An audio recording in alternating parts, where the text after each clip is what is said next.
Welcome to Knights of Roleplay, an adventuring podcast. This is an actual play Dungeons & Dragons podcast. Royalty-free music provided by Kevin MacLeod, Michael Gelfie Studios, Plate Mill Games, and Tabletop Audio. And now, to adventure.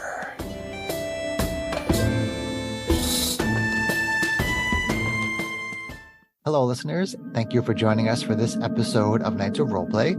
This is DM Chris, and we have no babysitter tonight, and we are also on Zoom, so Kate and I may have our attention divided or be AFK sometimes. We have 3 cast members who are all at the tail end of being sick, and one of those is our illustrious DM, John.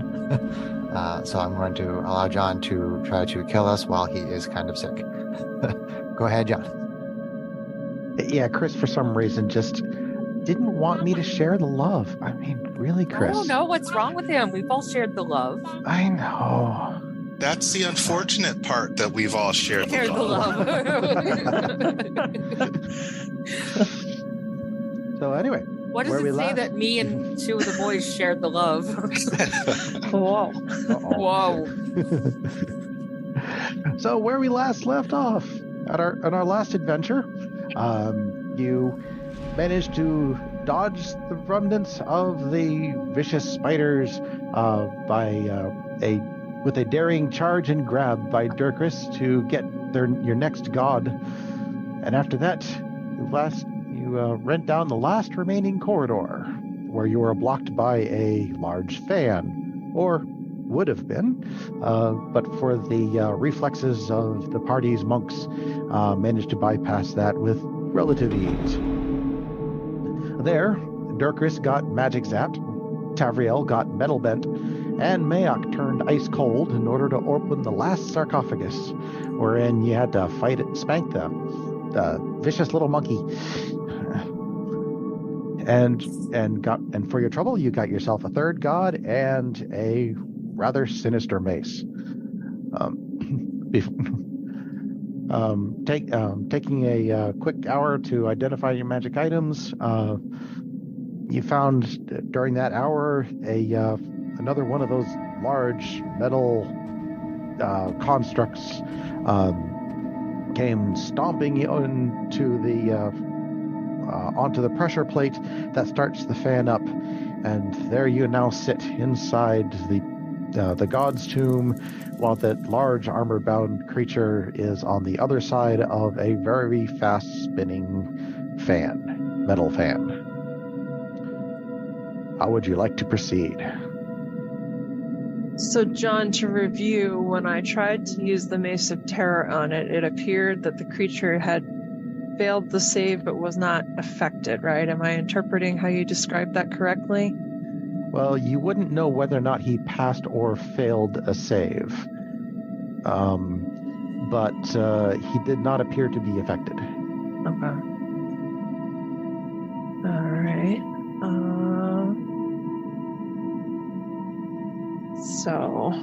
And I'm up there on the ledge by the fan, holding my own for now. Yep. It's a bit windy.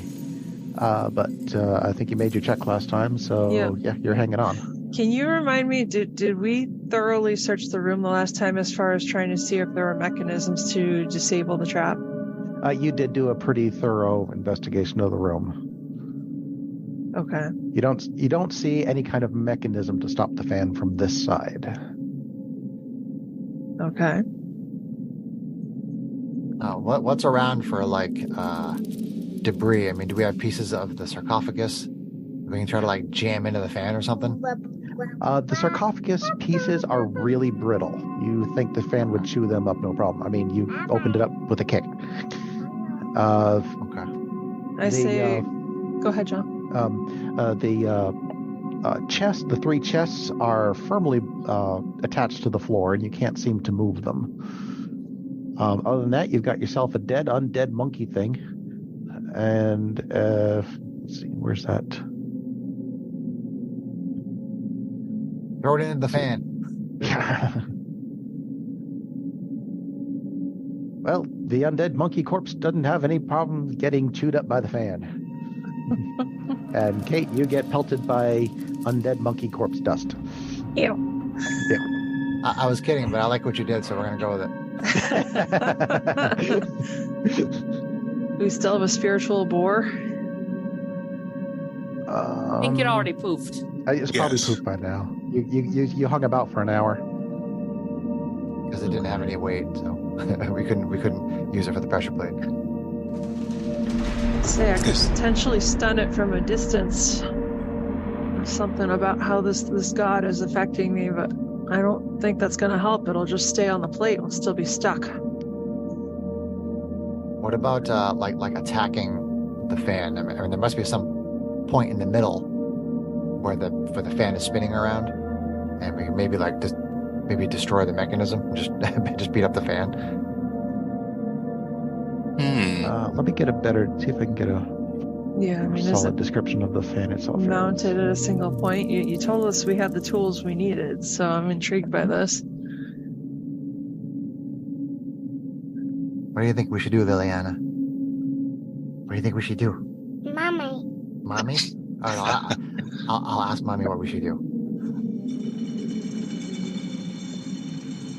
Do any of the gods in our heads have any suggestions? I mean, they've been here for a long time, and they've been like hanging out in sarcophaguses and stuff. But out of character, I was going to wait a minute and then ask my god, given that it's his sarcophagus, and hopefully he'd have some answers. But I want to wait till John describes the fan. Well, wouldn't a mace be a brutal thing to it? Maybe if we smashed it. Well, that is the only weapon she has right now, so I'm thinking she doesn't want to try to sacrifice it if she can help it. Wait! I got an idea. Hold on a sec. How far are we away? How far is he away from us? He is. What'd you say? Like 60 feet, 30 something? Not even that much. Polymorph. I only have level 1 spells left. Let's see. I thought polymorph was low level. Maybe I'm wrong. He has no polymorph left. He said that like 8 times. Well, that's I have shape no wild change. shapes left. Yeah, I have no wild shapes left. It is from the edge of the 15. The pit is 15 feet long. I don't know which side of the pit you're standing on. If you're standing on the far side, and then it's 10 feet. Then there's 10 feet of corridor to the fan, and then there's about 20 feet to him. The fan itself takes about a 5-foot space, so you're talking at about 35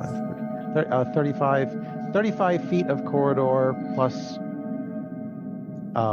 15 feet of pit, so 50 feet if you're on the far side of the pit. All right. I stare deep into his whatever, if he has eyes. I think he's not facing us. Yeah, he is. And I say, retreat. And I cast command. Cast command. Oh. It's a wisdom save, DC 16. Let me check that. Let me check his stats here. Good idea, Fang. Yeah, thanks. We'll see if it works. That's a charm, right? I don't know. I'm curious.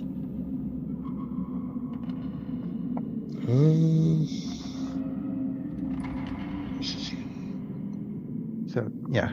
Follow its command on the next. Follow the command on its next turn. Command spell. Does it actually say charm, though? It does not. It's first level enchantment. Okay. If it doesn't say charm, then it's. If it doesn't say charm, then I'm gonna call it that he's not charmed. That it's not a charm per se. It is an enchantment, but that's not quite the same thing. Oh. Shit. So let's see. I think crap. John was saying that it's not a charm, which is good for us because it's probably. It's good for us because it's probably immune to being. Not immune to being stunned, as we've learned historically, but immune to being frightened, possibly. Charmed, yada yada. because it's a big dumb golem. It's a construct. It looks like John's about to make a saving throw, though, so that's good. It's a meat wad. Ah. All right, so You're you a said wisdom meat saving wad. throw? Oh, meat Yeah. wad. Wisdom save 16. He gets a 15. Oh, nice. Success. Okay. Yay. Uh, All right, bruh. Good How long job. does that how long last? does the spell last? Let's just hope retreat is the proper Oh, let's see. response.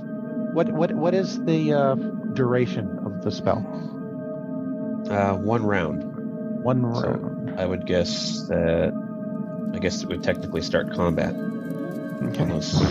Well, I mean, it's 6 seconds, too. You can look at it that way. Yeah. Yeah, I'll just look at it as 6 seconds. Okay. He does without making a noise, he turns around and he begins to walk away a little bit. As he steps off the pressure plate, the fan starts to spin down, but it's still spinning. I'm going to wait for it to slow until I think it's not a huge danger, and then I'm going to try to put my grappling hook on it.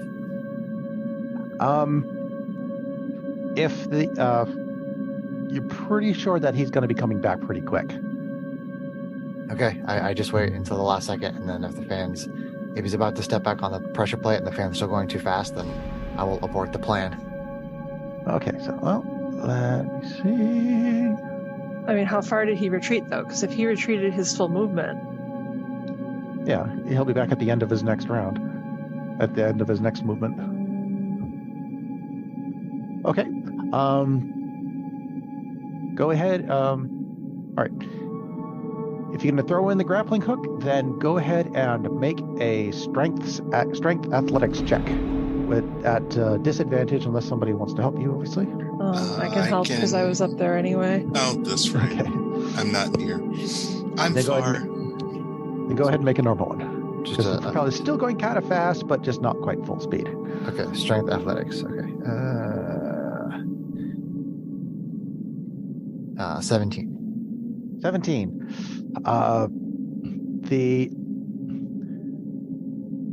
Okay. Who is helping him? Me. Terrio. Both of you make dexterity acrobatics checks. Oh boy. Okay. Ooh, who wants to play? I got 18. I got 24. Okay, as you throw the grappling hook into the fan, the grappling hook does indeed catch on the fan. However, the two of you are not quite strong enough to hold on to the rope. Kate, you, however, managed to let go in time before anything happens. Gleep, however, didn't quite manage to let go of the rope. Oh no. Uh-oh. Yep. And as the rope starts to wrap around the mechanism, Gleep gets yanked towards the spinning fan. Yeah. And you're kind of small. You're kind of light. You go flying pretty quick, and I kind of stretch towards it. Right. At least he's liquid, right? That should help, right? Does he splatter on us? Ew. Well, it's not going quite full speed, so you're not taking full damage.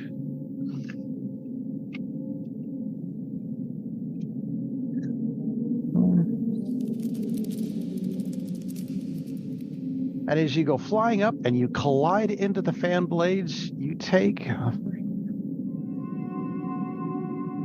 41 points of slashing damage. Oh. Ow. Glebe is unconscious wherever you say he's unconscious. Oh no. The fan kind of spits you out back onto the tomb side, because that's the direction the wind is blowing, and you just kind of lie there in a puddle. Okay. So let's see. The fan here. is. He did slow down the fan significantly, though. But I'd say everybody has one more action they can take before the Guardian returns. Let's see. Someone jump over and help me hold this. One of the strong people. I have the movement to actually jump it in one jump, so I can jump over there and attempt that. Okay. So I'll help you. Okay. So you're just going to try to grab onto the fan blades? Basically, do I have time to take an action before we have to grab on before the monster comes back? You have time to take one action. Okay. That action will be Gleep. Did any healing potions appear in your pile of goop? Hold on a sec. No, the one that Gleep had has been used. Okay. She touches you and uses a key point to heal you. Okay. If you do that, you won't be able to do anything with the fan blade before he comes back. You said that I had time to take one action before I would. No, help her I said grab you have onto the time to fan take blade. one action. Okay, I was not clear on that. That's why I figured that was the case. That's why I'm letting you know. Okay. All right. I will help her grab onto the fan blade. That's the more important thing at this exact moment. Out back. Someone give him a healing potion, quick. Let's see. Do I have time to cast another spell, or So I'm attempting kinda in to around grab here? onto this fan blade with my bare hands. With help. Let's see. Both of you can make either a dexterity or a strength check. Dexterity acrobatics or strength athletics. If Do I'm either- helping her, Or you can pick one and help. I mean, I will do the advantages of athletics with the help, if that's okay. That's fine. Rolling in D&D Beyond. That is a 25, Alex. Nice. Okay, that is sufficient.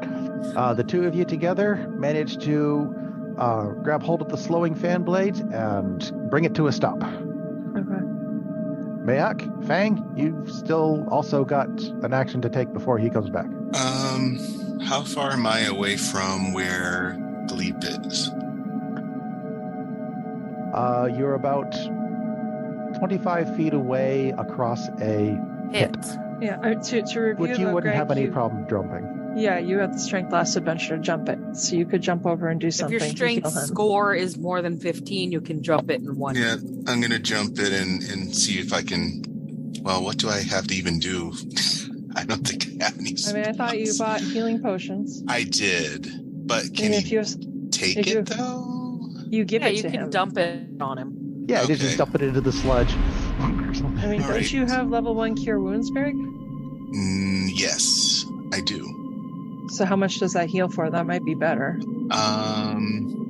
3d8 plus 3. Yeah, that's better than a healing potion. Okay, Yeah. so I can cast. I'll use one slot. Wait, for cure wounds? Really? Are you casting it at 3rd level? I don't Which have any is- third levels. That seems high. That is level 1. It's just 1d8, Greg. Oh, sorry, okay. I clicked on something else. 1d8. Sorry. That's Sorry. okay. Still better than a D4. Oh wait. I do have a third slot, so I'm going to use the third slot. There you go. So there you go.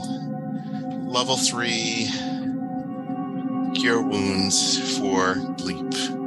Okay. 3d8. I touch you and make you better. How much do you heal me? Let's see. Shoot. I'll roll it on D. Can I roll it on D&D Beyond? Yeah, you should be able to just use the spell action. Where's that?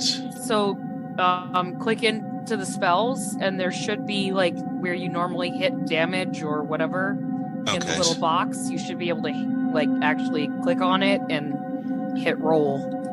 Okay, so I You have should auto roll it. spells. So I'm in spells. Okay. Pick your level. Okay, which I did. So I'll roll click on the spell that you there want we to go. cast. Yep, and then it should auto roll it. Okay. So it looks like it was for 14. Yes. 14. It cast it out to us. All right. Thank you. Bang. You got one action before he comes back. I guess I'll take this opportunity to heal myself a little bit. It'll just be a level 1 healing word. Do you still have a rope in place to climb back over to the platform? Because I think that's how we got you over to the other side. I have no idea. We have no ideas. So I heal myself for 5.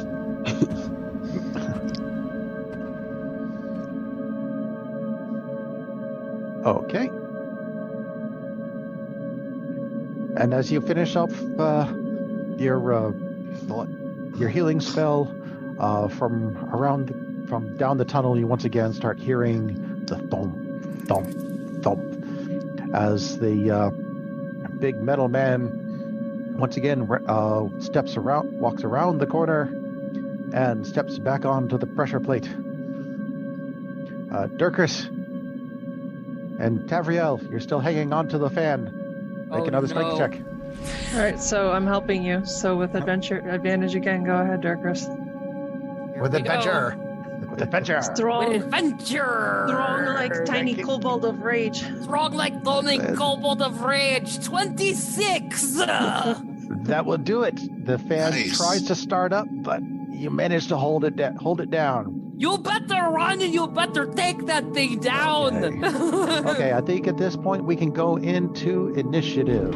Oh, shit. Yeah, we basically got to have you guys take care of this thing while she and I are holding the fan, and then we'll get everybody out the way we came in. But yeah.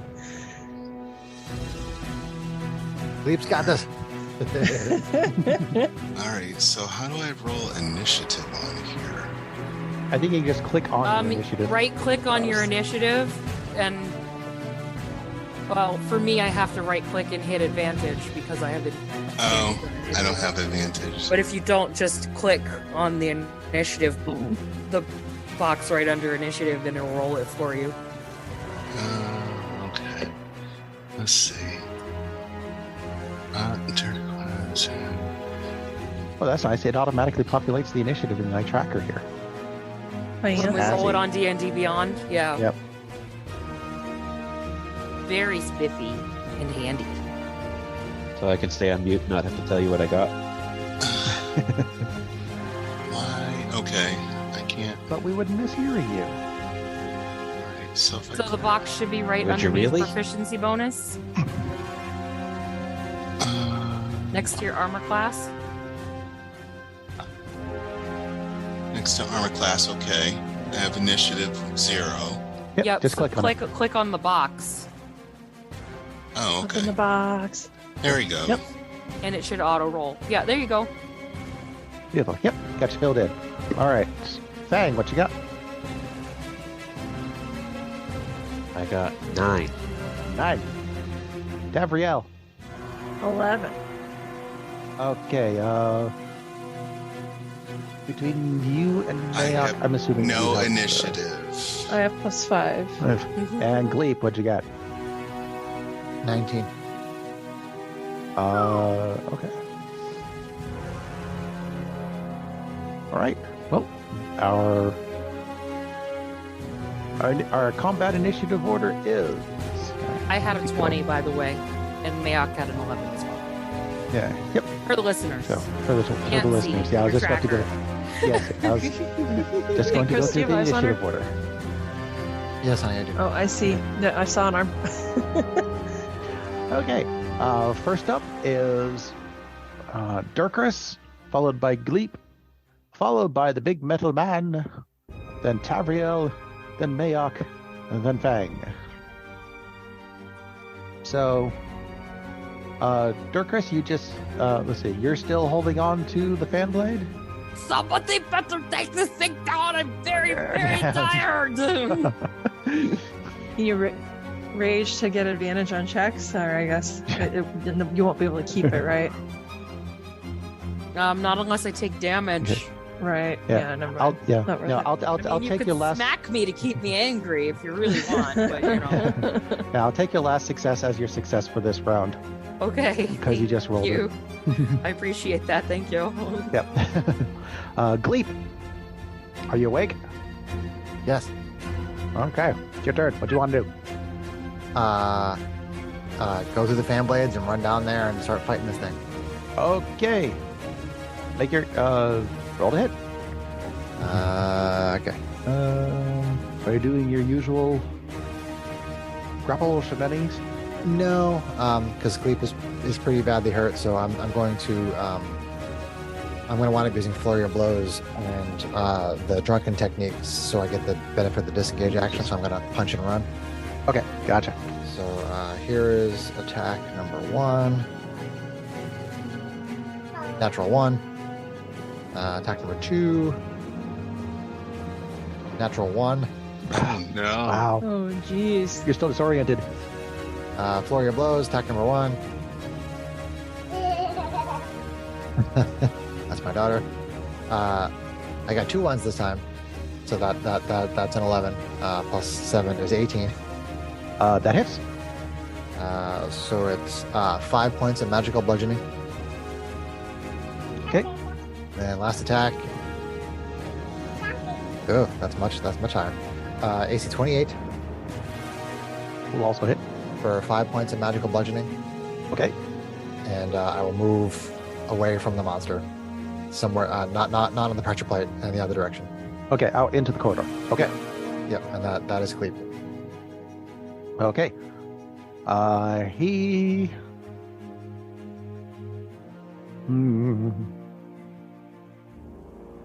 Let's see what. Well, it's not all that dumb. And he has his orders, but there's nobody else around. No, he's got his orders. He's going to stay put. And he seems to take a defensive stance. Devriel, you're up. Okay. She's going to stare at the creature and use this new. Oh wait, that's right. You used the help action. Yeah, go ahead. Fine. Before we went into initiative, yeah. Yeah. So she is going to stare at this thing and use her newfound power gifted to her by Wango, and she's gonna use her action to unleash a psionic assault on a creature she can see within 60 feet. Okay. Target must succeed on a DC 16 Wisdom saving throw or be stunned until the end of its next turn. Okay, so he has to make a DC 16 saving throw. Wisdom saving. Wisdom saving throw. Yep. Gets an 8. All right. Stunned. he's I'm trying to stunned. Mayock and say, quick, go wail on it. Okay. Well, Mayock's up. Okay. So I have to shimmy through this thing. You don't have any problem getting through it with the fans not turning. Okay. So I'm going up to him and I'm going to attack him with this. Advantage, because he is stunned. Normal, This- because he's also because he's taking because he Oh, because he's dodging. All he's right. dodging. I canceled it. It's all good. No. Okay. At least it's not disadvantage. Oh, this didn't roll it. So that's the damage. So how do I roll an attack roll with it? I think if you click the hit DC, it rolls. Yeah. Which I did, and it rolled just the damage, the 1d8. There.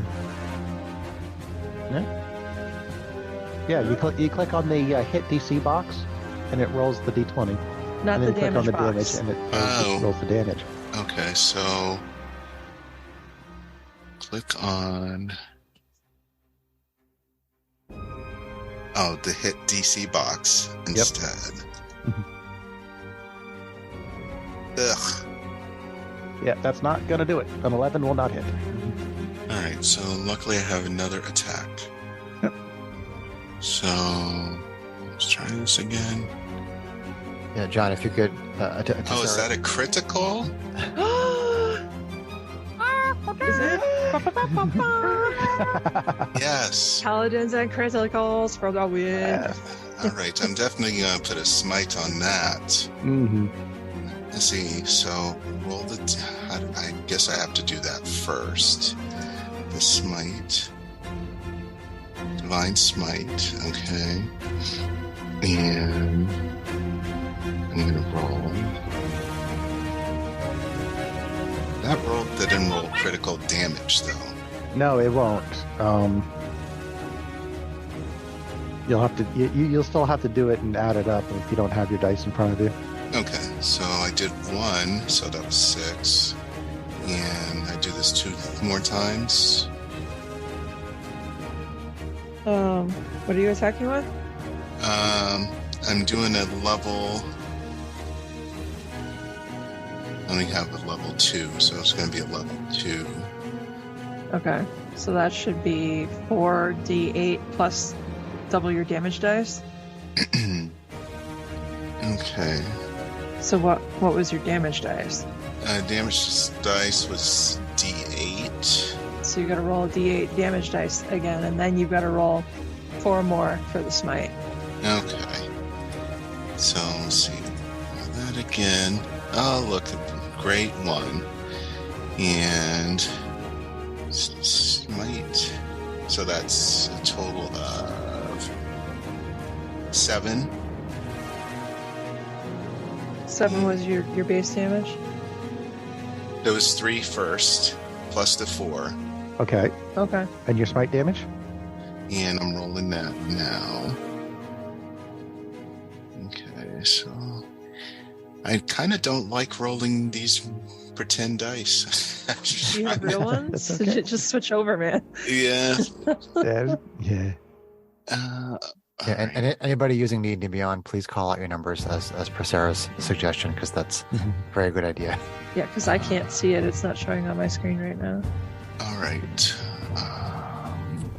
If when we're looking at D&D Beyond, you'll see like right next to the little anvil, there's a little like chat bubble that is the game log.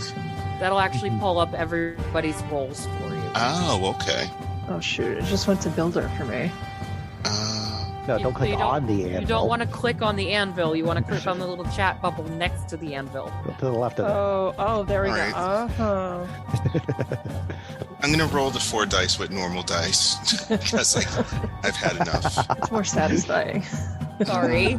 Yeah, I'm still using my dice. All right. Same. So it's a D. You can tell that I play a lot of online D&D because I'm so used to using the D&D Beyond dice. Do the people you play with ask for people to roll on D&D Beyond so everybody can see what it is, Sarah? Yes, either that or through Roll20 or Gotcha. All right. So it is 27. the other platforms that we use. Okay, is that 27 for the smite damage or grand total? Grand total. Did that include your modifier? 30 then. 30. 30 damage. Let the That's man a add his damn totals. good All right. What else? Anything else? No, that's it. I only have 2. Gonna stay engaged? Are you gonna- Okay. Yeah. Well, he kind of has to, unless he wants to take an opportunity attack. The guy can't react. He's stunned. That's true. So you could get away, Greg, if you wanted to. If you have the movement to do it. I might move a little bit out of the way, just to Suppose his that's fine. side. Okay. Well, there's not much of a side. It's a 5-foot wide corridor. You can go. Oh, gotcha. So I guess I'll stay where I'm at, Yeah. at least. Yeah. Okay. Fang, you are up. Okay. So I'm still stuck behind this fan.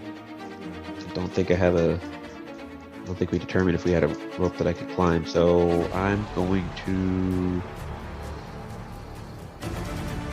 cast Toll the Dead. Always a solid choice. My phone's being a dick. Hold a second.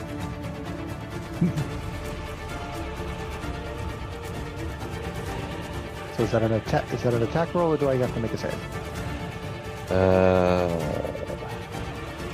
It is a wisdom save. It is a wisdom save. DC 16. The sound of a bell. Dong. He flinches. Roll damage. He's taken damage already, so it's 2d12.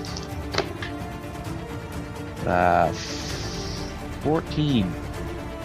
Very nice. 14 necrotic damage. Nice. Nice. All right. He is bloody and. All right. Round 2. Dirkris, if you're still hanging on to the fan blade,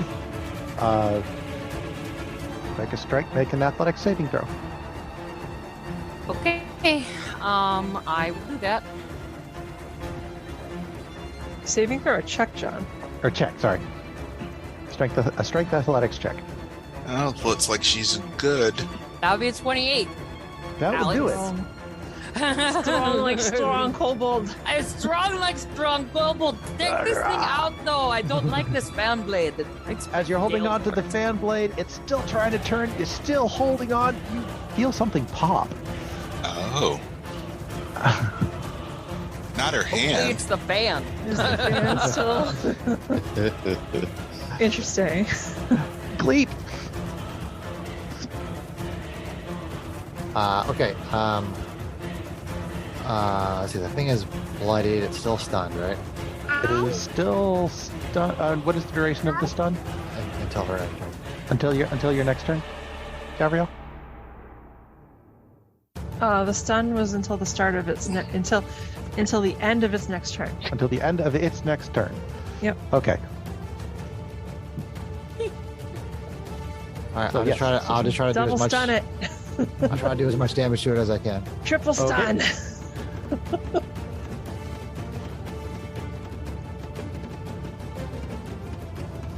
AC 17. That will hit. 7 magical bludgeoning. 7 magical bludgeoning. It's still up. Pop, pop. 13. 13 will miss.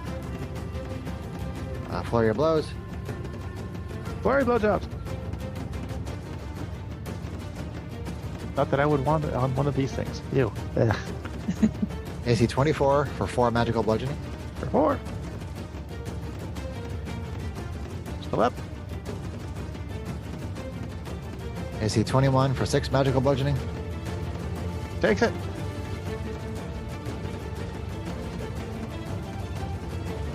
I will try to stun it on the last hit. Okay.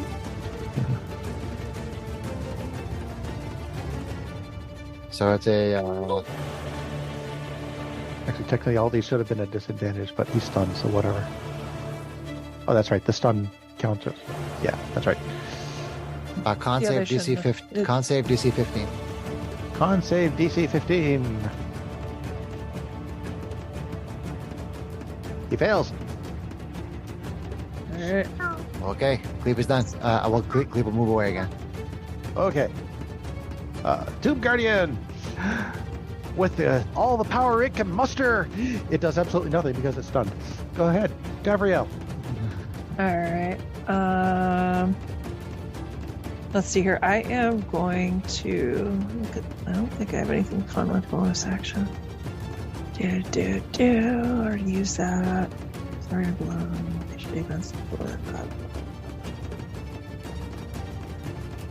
Yeah, no, nothing fun with bonus action. So I am going to use my action to prepare to help Dirkris to pull on that blade one more time if we have to.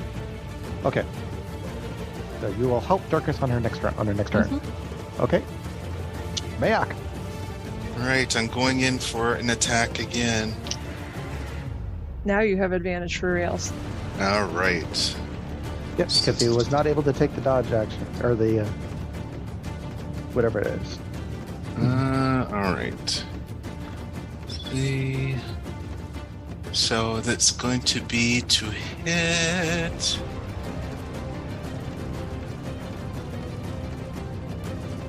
So it's going to be 13 to hit. Clang off his armor. All right, let's hack again. With advantage for the win. Okay, that is AC more. So it's going to be 24 to hit. That will hit. And it's going to be for 6. He takes it.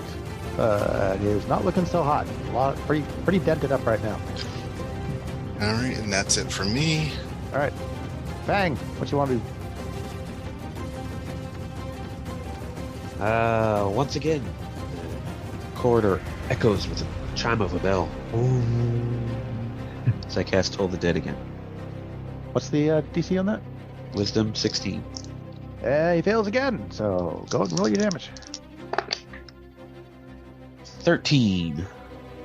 Necrotic. Oh. He goes down onto a knee, but he's still got it.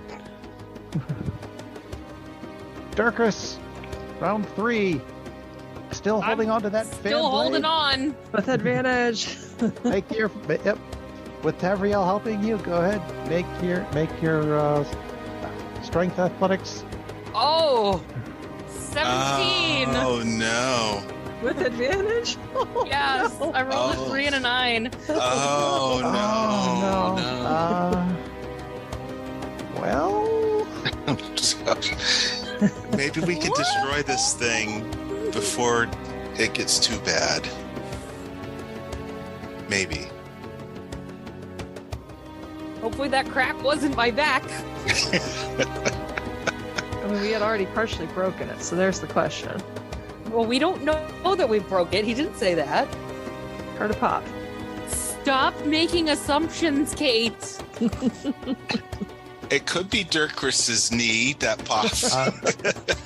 Tavriel's spine. as the two of you are trying to hold on, it's the propeller just kind of shimmies and surges, but the little surge is just too much for you to manage to do it.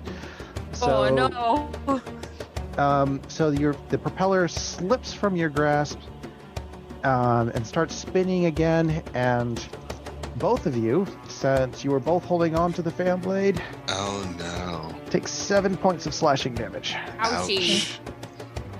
Could have been worse. Yeah, this is true.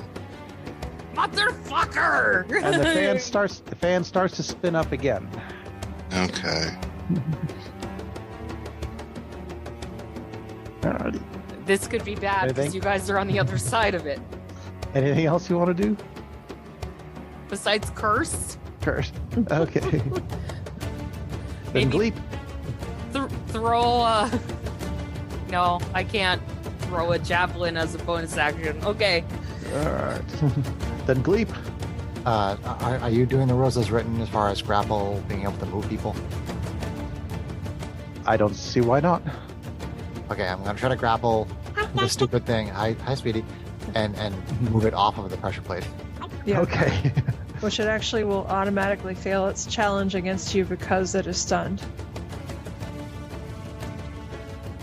I believe They automatically fail. I believe it's true. Strength and dexterity Both checks. strength and dexterity Yeah. checks? Yep. Okay. So Gleep basically like stretches down the hallway, wraps around the thing, and then pulls it. I think half my speed. I think is what I can move it, or I'm trying to remember if it's 5 feet or if it's half my speed. Let's see. Checking. Okay. Moving a grappled creature. When you move, you can drag or carry the grappled creature with you, but your speed is halved unless the creature is 2 or more sizes smaller than you. Okay, so I successfully reach down and stretch out and grab the creature, and then I pull it 20 feet down the hallway. Okay, you managed. I assume you're pulling it out of the hallway. Yep. So, Yeah, and then I still technically have 1 attack, so I'll pseudopod it. okay. Pseudopod, the big metal man. They're big armored men. AC 12 is not going to hit though. AC 12 is not going to hit. Did you swing with advantage? I did. Oh. The dice are not nice. Okay. Hey, man, I leaped that thing off of the pressure plate. I'm happy with that. Yep. It is now its turn. Did anything land a stun? No. Actually, technically, he wasn't stunned for that grapple then. Yes, he was, because it's through the end of the monk's next turn. The monk's stun is different than the stun that I Correct. did. Yeah. So okay. So that was to the end of Gleep's turn. Gleep's Gleep was the turn. last stun. Yeah. So now he's awake. Okay. Well, then this fun little rule comes into play. Oh, no. But doesn't do anything. Okay. Then he's going to do what these big things do, and he's going to take a swipe at the thing that's all wrapped up around him. Let's see. Good. Attack number 1. It's AC 13. Miss. And attack number 2. It's AC 17. Hit. Yes. So, with that, as he slams down on you with the spiked gauntlets, you take a 17 bludgeoning damage. Oh, damn. Gleep is a puddle again. Gleep is a puddle. Plus another 6 piercing damage. Oh, I thought Greg healed you for like 20 something. No, he didn't, honey. He handed Oh. for 14. Yes. Oh, sadness. Oh. And split blah. And for his movement, he returns to his previous orders and walks back over onto, let's see, what is his speed? 30 feet? Yeah, he can easily walk back over and stand back on the pressure plate again. Although Mayak is still standing on it as well, so it is still speeding up. Tavriel. Let's see here. So the fan's coming up to speed. Mm-hmm. It has not reached full speed yet. All right. And did you say that it's something that we can try to stop it both with acrobatics or athletics? Oh, that's kind of... Yeah, well, it's a strength check to try to hold the thing. But they don't give me rules on what to do if you're trying to grab hold of it while it's starting to spin out. So I'm kind of winging that one. If I was going to try to get through it while it isn't spinning at full speed, is that an acrobatics check? To jump through while it is starting to spin up, it is an acrobatics check. Okay. YOLO. All right. There we go. That is not wonderful. That's not wonderful at all. Oh, geez. So that's going to be a 13 because I rolled a sweet 4.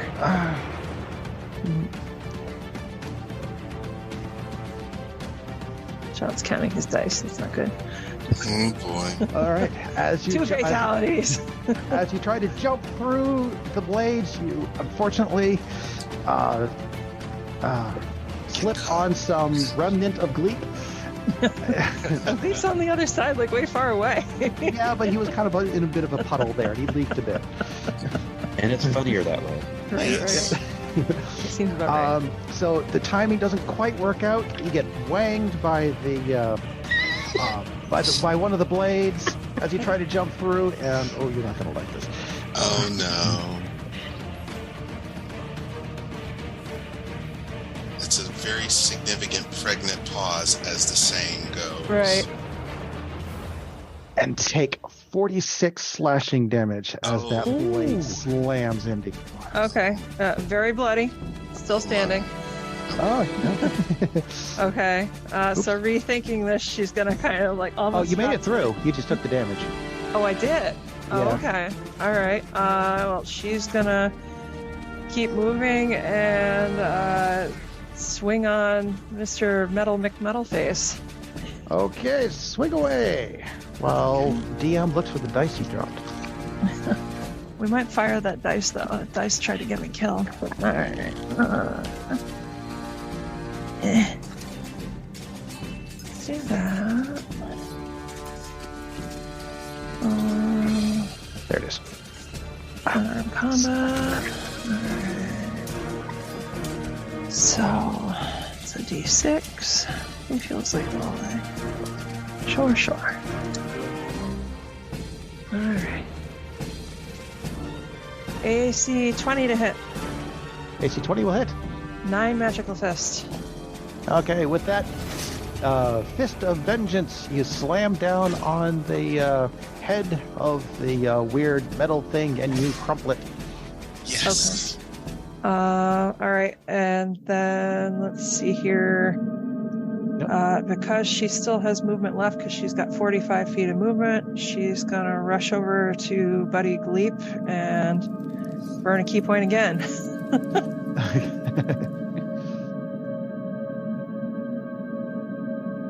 So, or burn a key point once, because I didn't do it the last time, I think, because someone healed him, right? I healed. Yeah, that's right. I could. You healed him the first time. All right. I don't want to penalize myself when I shouldn't. So, all right. So yeah, you get, if I find the ability, because I am a squirrel. Physician's touch. And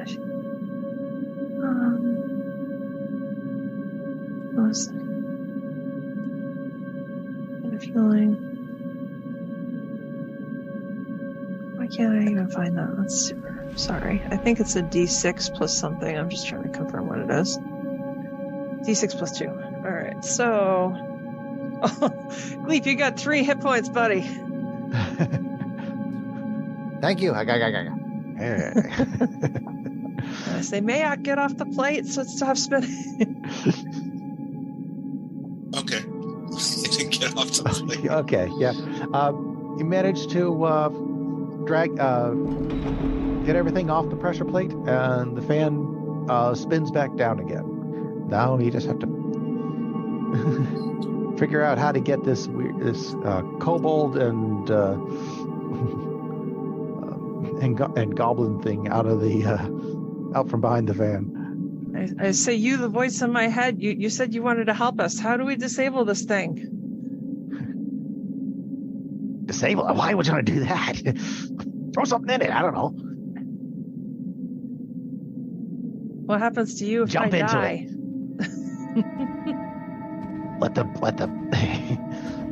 let the corpses hold the fan blade. Can we put the golem in the fan blade to hold it? And we need to drag it off of the plate. But I'm strong enough. Might be able to heft it with some help.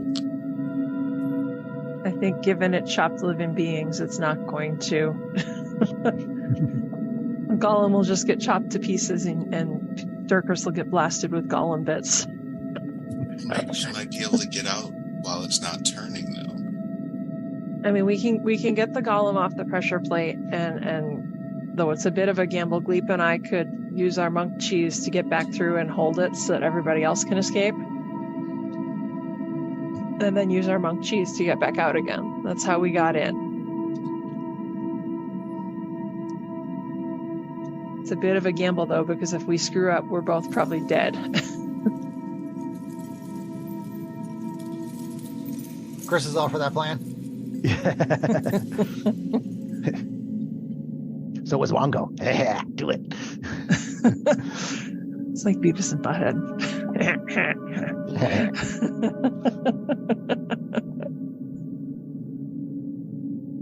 So, Chris, is that the plan? Are we gonna wall jump down there and get through, and then try to hold it so everybody else can escape? Sure. Okay. The two monks. Out. The two monks, monkey monk down the hallway, by jumping off the walls and dive through the fan. Before we send Fang through, I'm going to say, can you do any other healing for both of us, just that we're not quite as crunchy? Yeah. Fang, you're muted. I don't got much left, but I assuming you pull him across.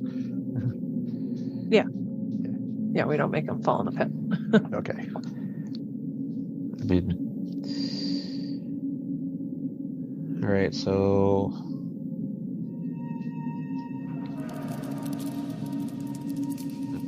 the hell? Stop doing that. All right. So cast a healing word on who's worse off. Gleep, definitely. All right. So I cast a healing. Oh, God damn it. I'm just sitting at a desk at a computer. Go away. There we go. Hey, John, I got a question. Gleep heals for 6. Shocking. Gleep thanks you. If no one is on the pressure plate and we try to pull the fan in the opposite direction of how it moves, does it move or does it resist being pulled backwards? I don't see that it would resist being pulled backwards. Okay. I didn't know if it was something where maybe there's gear work that we could try to break if the pop was anything relevant. So, okay. All right. So,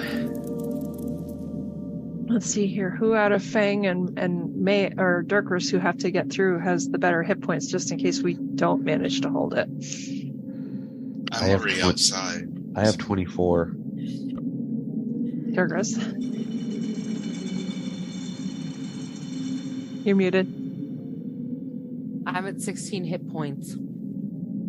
Probably Okay. Turkus needs some. What's that? Probably Dirkus needs some loving hit point restoration. I mean, I've got a couple healing potions if anybody wants to take them, but I can also save those to get someone up if something goes wrong. So. Well, yeah, but you'd also have to take an action to do that, which we may not have. So I still have a couple healing words that I could use, but I'm not using them now. Yeah, it's fine. Pretty much save them for when someone goes down. You guys decide between the two of you. I'm going to help Gleep hold this when one of you gets through and gets on the pressure plate. I don't know if there's room for you both to go at the same time. DM would have to make a rule on that. Well, we're out of combat, so it's not a huge... Yeah, I mean, is there a gap on both sides where they could both go through? I don't see why not.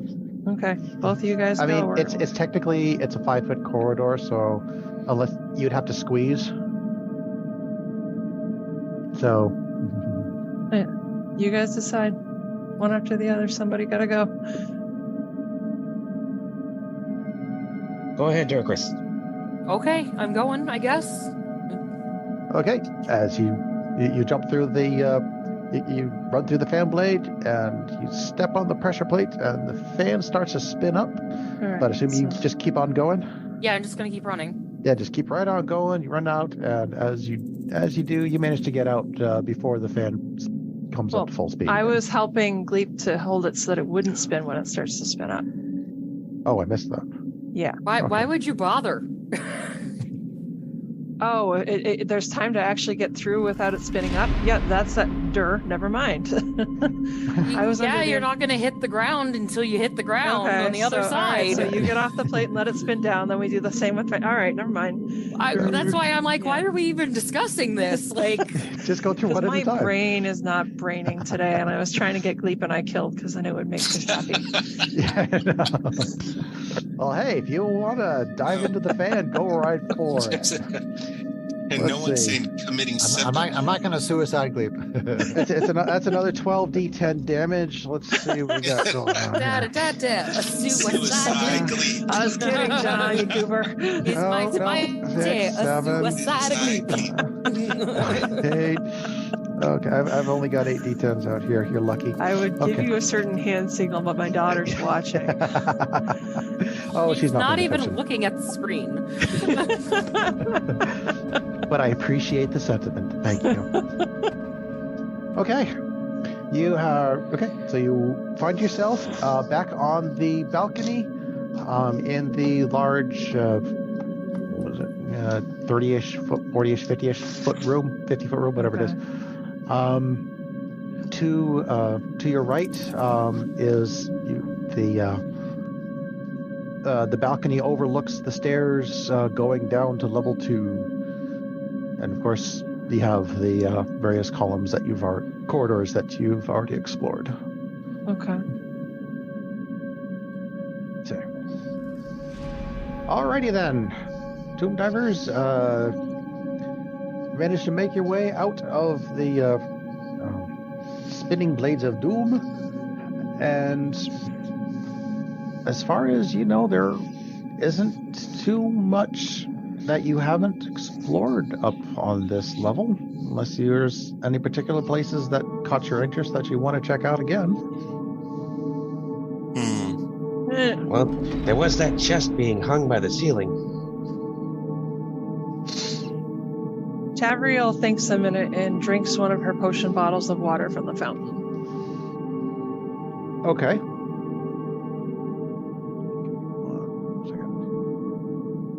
Bit out of the blue, but all right. We're near to it, so if it does something good,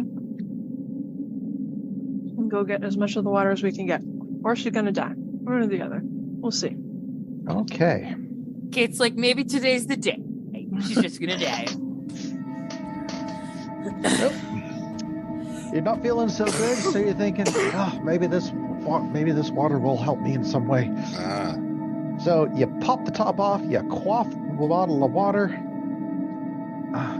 and as you do... Oh, no.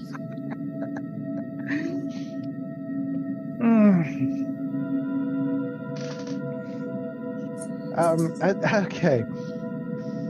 As you drink the bottle of water, it is quite cool and refreshing still, and very tasty water. But however, you suddenly start to feel a little heavy in the pants. She's pooping?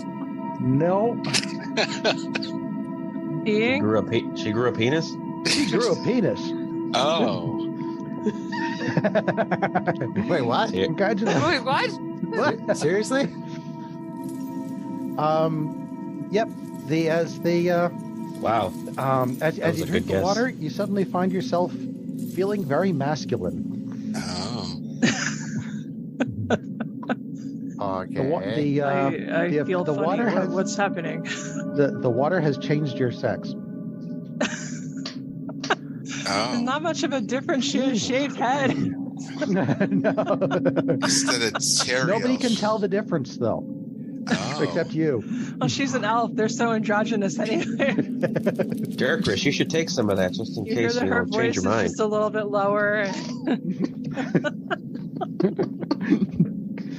Have a funny feeling that something is wrong. Did something happen? Huh. Well, Teriel may be a man's man now. I feel like there's a change in the aura of our party or something. I don't know. Something's wrong. Her codpiece is bulging a little bit. Not wearing armor, there's not much to hide anything. Well, then. I don't know what any of you are talking about. Everything's perfectly fine. Okay. Well then. Okay, down to level 2. Okay. Is that what it's called? I don't recommend the water. Don't drink the water. With your enhanced testosterone in the party, you make your way around the banister, or whatever you want to call this sort of thing, down to the stairs, and you descend the stairs into the next level of the dungeon.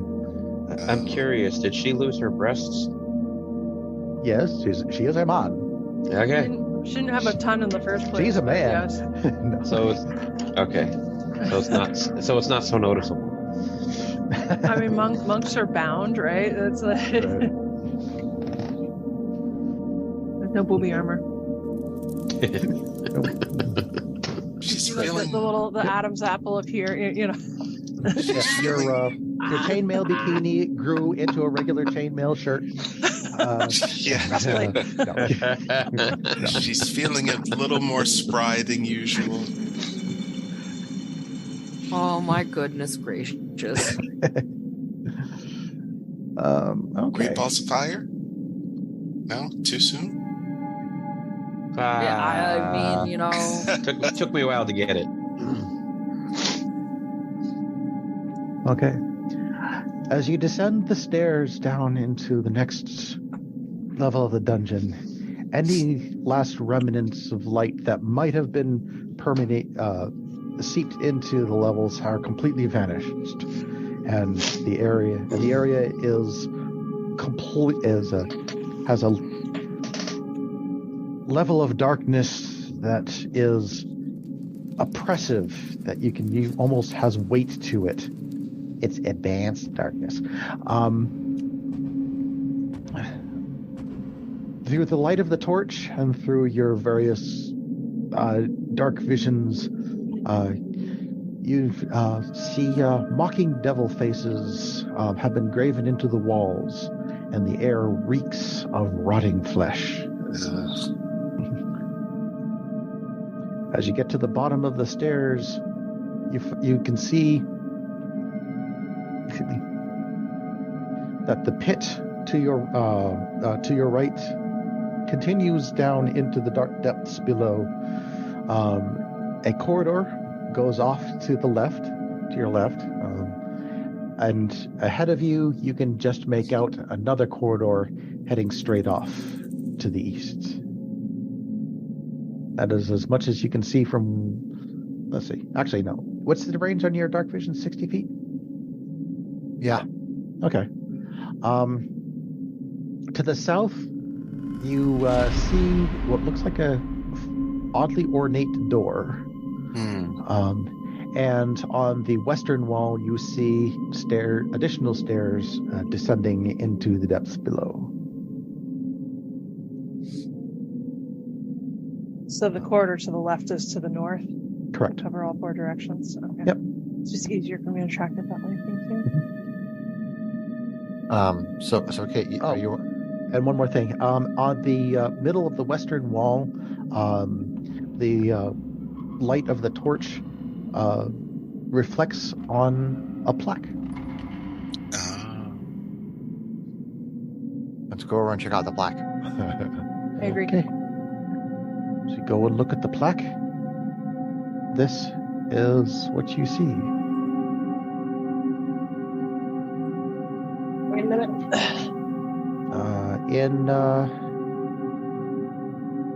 There's a link to it in chat. Ignore. Oops, that was a direct message. Hang on, let me resend that to everyone. Okay. Ignore the first line. I am not doing that particular part of the tomb.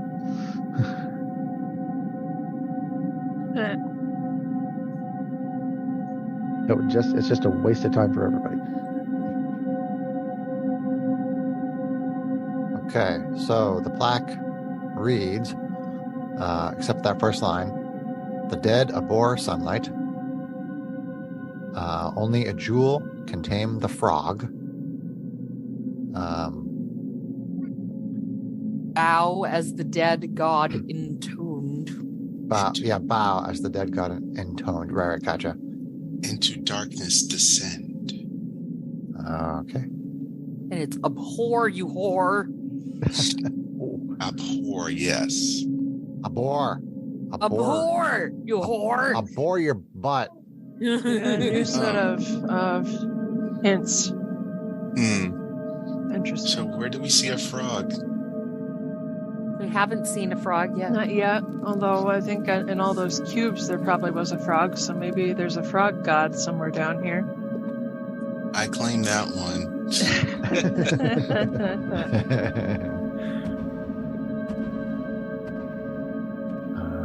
Okay. So, what about the ornate door? Okay, you want to head to the southern door. As long as nobody objects, yeah. Cleve is curious. Okay, so having bypassed the other two corridors on the way to the plaque, you decide to just continue on down to the southern door.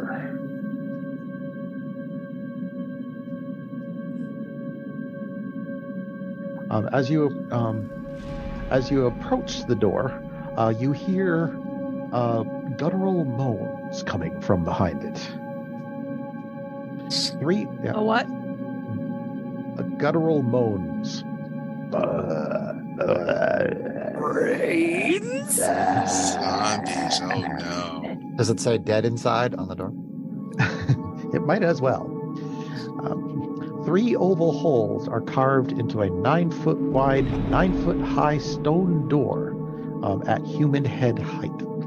As you approach, 3 humanoid heads stick out of the holes, each covered in putrid flesh and gnashing on an iron bit bolted to a chain bridle.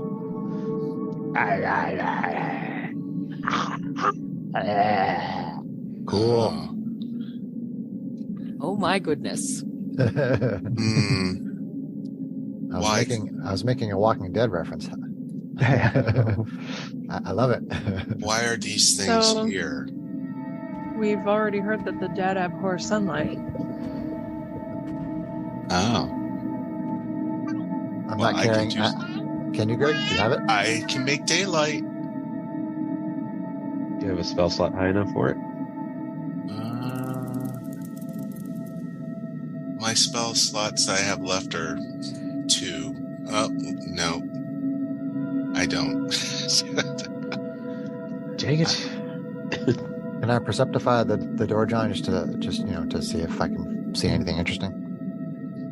The door itself looks like a.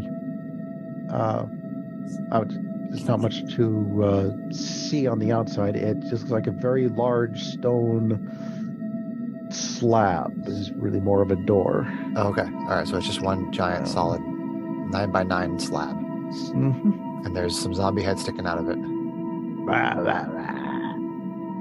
Okay.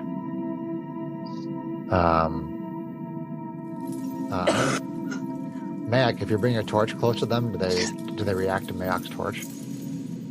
They do not react to Mayak's torch, though they do attempt to lunge at Mayak through the hole. Get back, you vile things. Get back. But they seem to be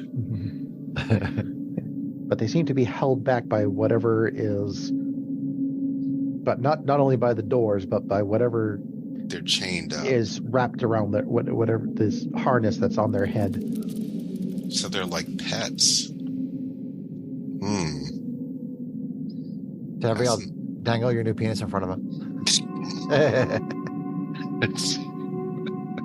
Don't tell her to dangle it.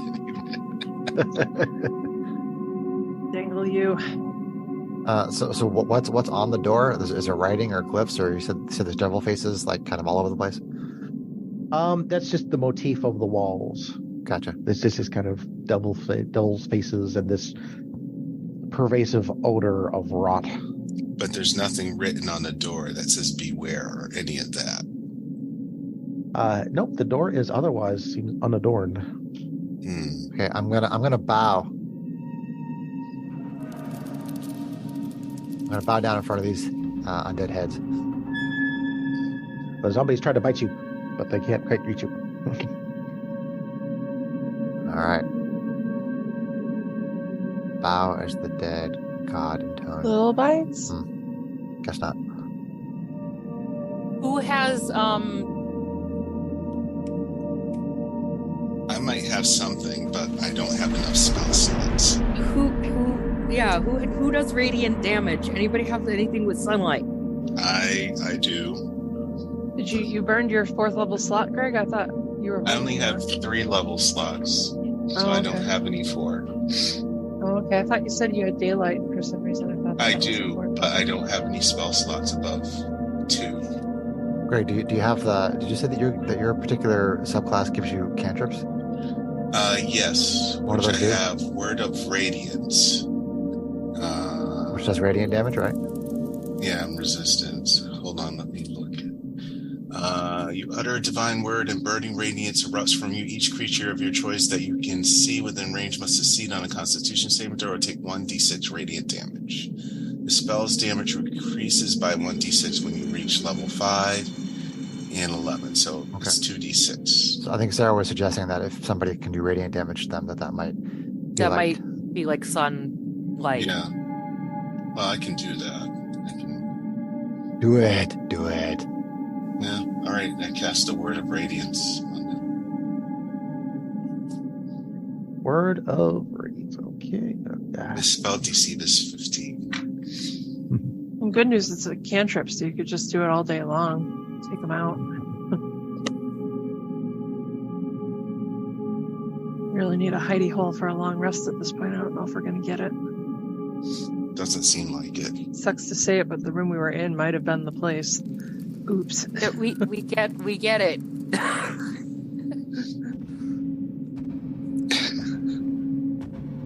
I'm honestly not quite certain how to call this one.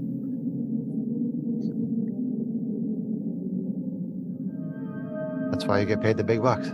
That is, I get paid the big bucks. All right, Word of Radiance. It's a saving throw, right? Wisdom Yes. saving? Wisdom saving It's throw? a con save. Con save. Okay, well, I don't think a 5 is going to cut it. No, DC 6 is 15. So, okay, well, roll your damage. All right, 2d6. 4. 4 damage. Okay. The zombies kind of flinch back and seem to withdraw their heads from the hole for a moment. And as they do, you can see through the holes that they kind of run away for a little bit, and that there is a chain attached to them. And as they're running away, the door kind of shivers a little bit. It seems to start to lift up, but then the zombies recover their wits, turn around, and stick their heads through the hole and continue trying to bite at you. Oh. Does that mean we have to go in there? We need actual sunlight to scare them bad enough so that they'll actually pull the door open. Oh, Greg, do you have turn undead, Greg? as your channel divinity option? Let's see. He's a vengeance paladin, so I don't think so, Chris. No. What kind of crappy paladin are you playing, Greg? Well,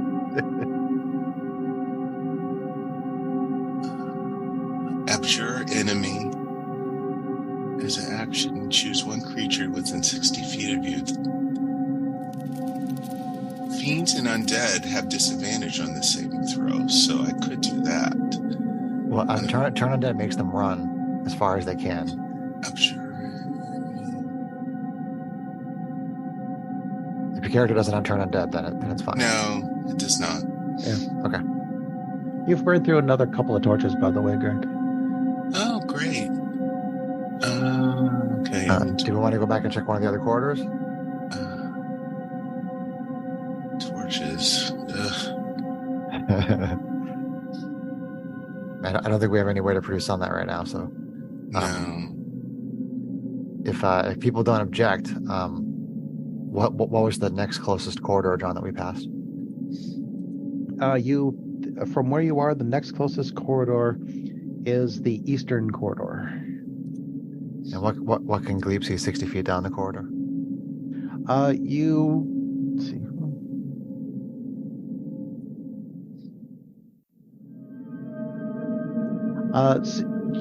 For the full 60 feet that you're looking down the corridor, you just see corridor, but about 30 feet down or so, you can just barely make out that there's a couple of turnoffs on each side. So it's like a I gotcha. X.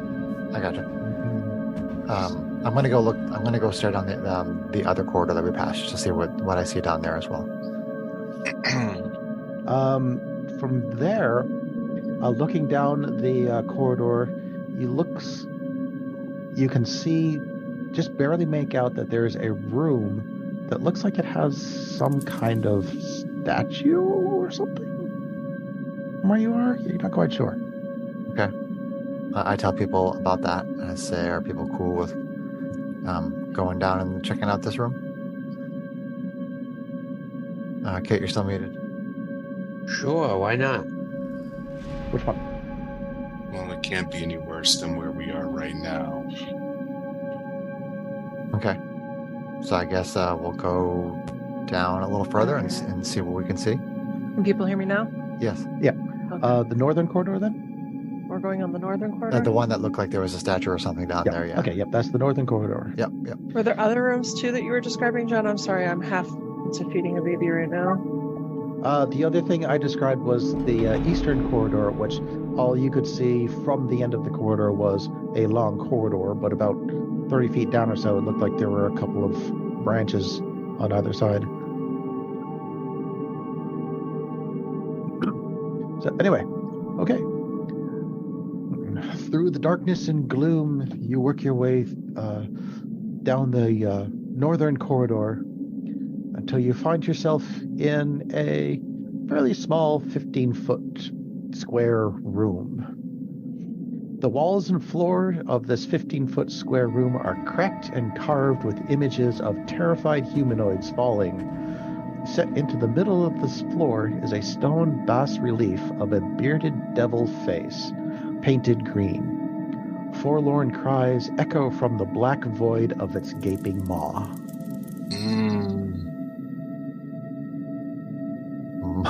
More devil faces.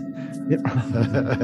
It's like this guy has a motif. A motif, yes. And you said it was a green face? Yep. Like painted green. Like a frog green face? Kind of more like a patina green. Like it might be copper that. Oh, it's definitely pink, but you know. Oh. And so this face is like is on the floor in the middle of the room. It is on the floor with this gaping mouth, from which all you can see is darkness. But you said we hear stuff coming out of the sound, right? Indeed, forlorn cries echo from the black void of its gaping maw. Any additional corridors? Nope, not that you can see. Yes. Okay. Perceptify the room. Okay. You take some time to examine around the room.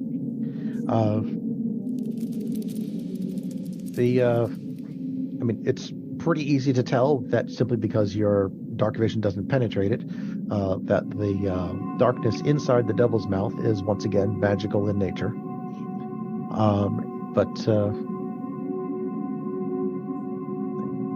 Actually, yeah, go ahead and roll perception. Perception.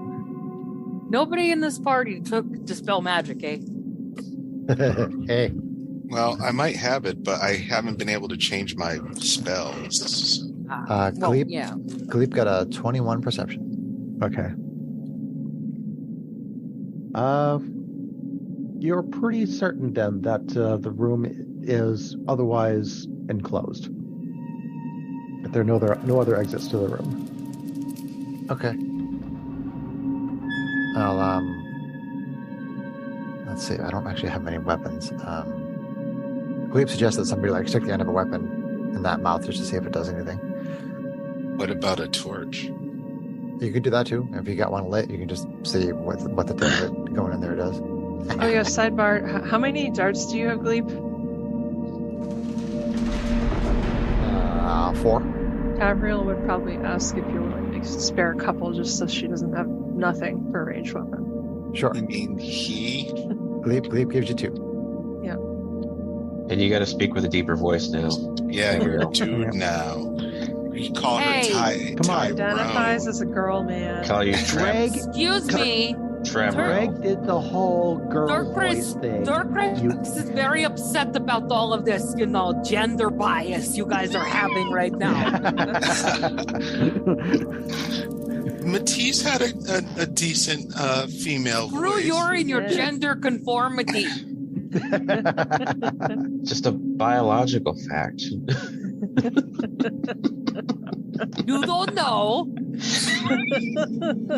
Gabrielle probably still has lots of estrogen in there, whether she has. She's got an Adam or Sandler not.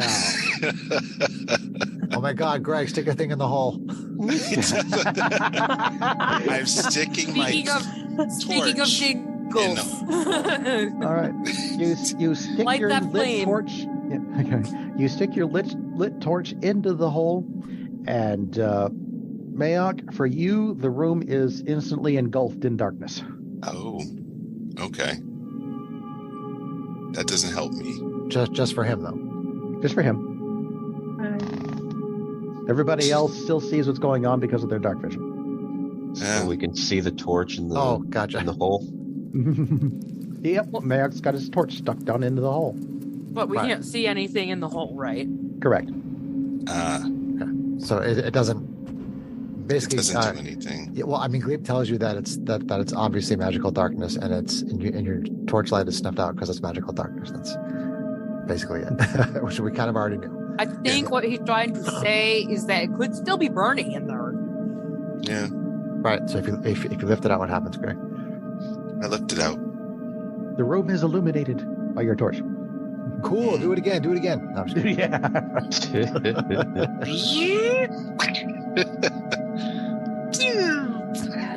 Yeah. Lights on, lights on, lights on, lights on, lights on, lights on. Okay. So like a light switch.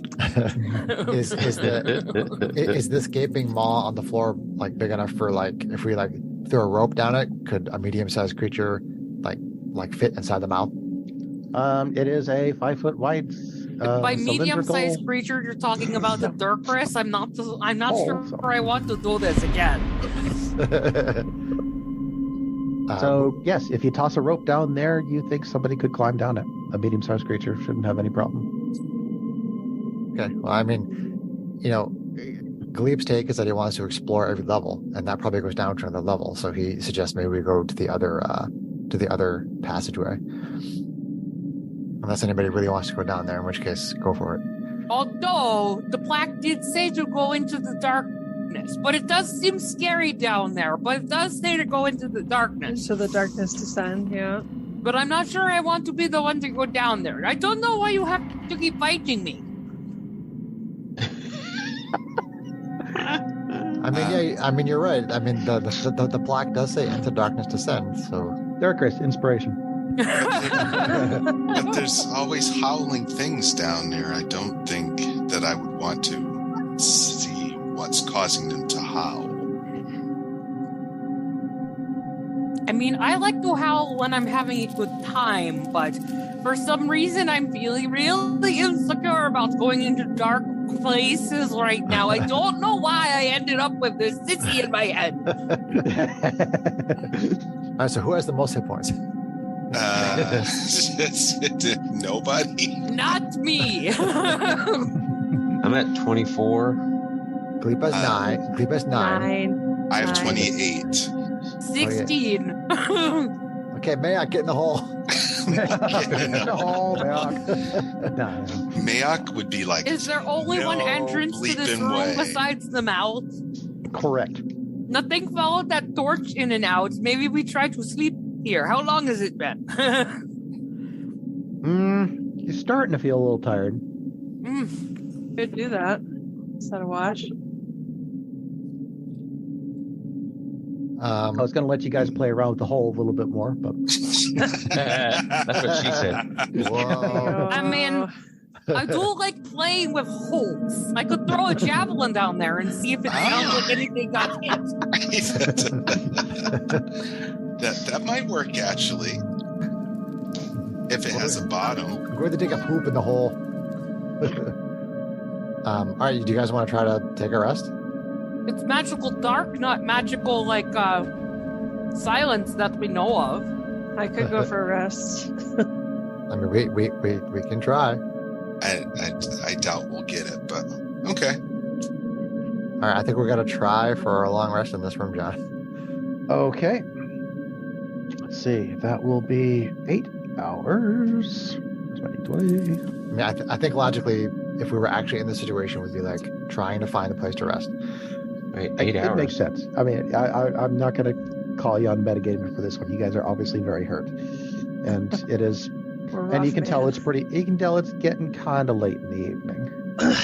Both of your tanks are at 20 hit points. I think we'd be looking for a chance to rest. Okay. All right. So. Your tiny murderous dinosaur is very hurt. Okay. Are there any preparations you wish to make? Who's taking what watch? We each need to get at least 6 hours of continuous rest, correct? I only need to transfer 4. And I can stand watch for 4. Okay. Well, I can't see in anything but where the torch is, so I might not be of much help. I also have the potions of watchful rest. Let me read up on those again. Hang on. I bought, I think, 5 of them. May not want to waste those yet, but fair. What the heck? Yeah, I mean, the people with dark vision can take the watches, Greg, and you could probably, not take a watch if you want to. Because Tavriel can basically take half the watch all by herself. And then Sure. me and Dirkris and Fang can take the other 4 hours. Yeah, I mean, I like the idea of 2 people being on watch at any time if we can manage that, but if we can't, then we'll make do. I think only one will be fine. Yeah. If one person's agree. watching, they can wake up everybody else. Yeah, and we're in a very Yeah. small space, so that'd be very easy to do. Okay. 2 is overkill. Or is it? Dun dun dun. Maybe it's underkill.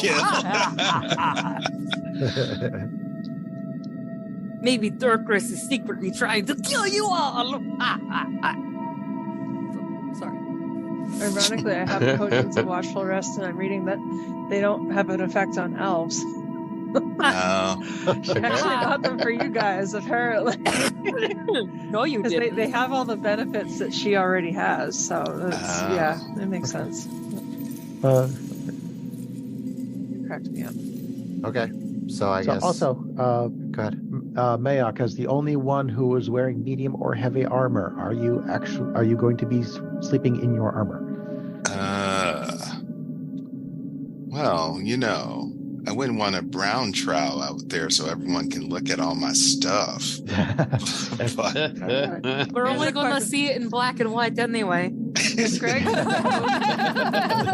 Greg took a potion, would he still get the benefits of the rest, even if he doesn't take his armor off? Sorry, read to me again the description. Okay, so when you drink this potion, you gain the following benefits for the next 8 hours. Magic can't put you to sleep, and you can remain awake during a long rest and still gain its benefits. You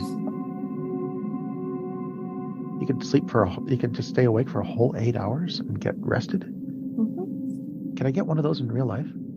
Seriously? No, right? Oh, it's called an 8-hour energy. I don't drink That NOS. has side effects. though. Consequences. I would say since he doesn't have to actually try to sleep in his armor, he'll get the benefits of he'll get the full benefits of a long rest. Okay, so Tavriel gives you a quick potion and says, "Here, take this, friend." Good job, team. Good job. thank you, Terriel. Like handing you B12 shots, man. Strangely, people your who- voice people- sounds very deep today. Is it B12 or is it testosterone? He says, "Hang on, I'll go off in the corner for a second." But she stays standing. Okay, so it's gonna be Mayak and Tavriel for 4 hours, right? And then somebody else and Mayak for the other 4 hours. Yeah. Mayak, I hope you're a good conversationalist. He's talking about church, but not really. Take me to church. Really, Okay, people who are going to shuffle spells start thinking about how you're going to shuffle spells. Like, Okay. Yeah. Okay. Any other defensive measures? I don't think I have anything that's like a watch spell. I don't know if anybody else. Let me check the scrolls. Yeah, I have nothing. Make sure I'm not.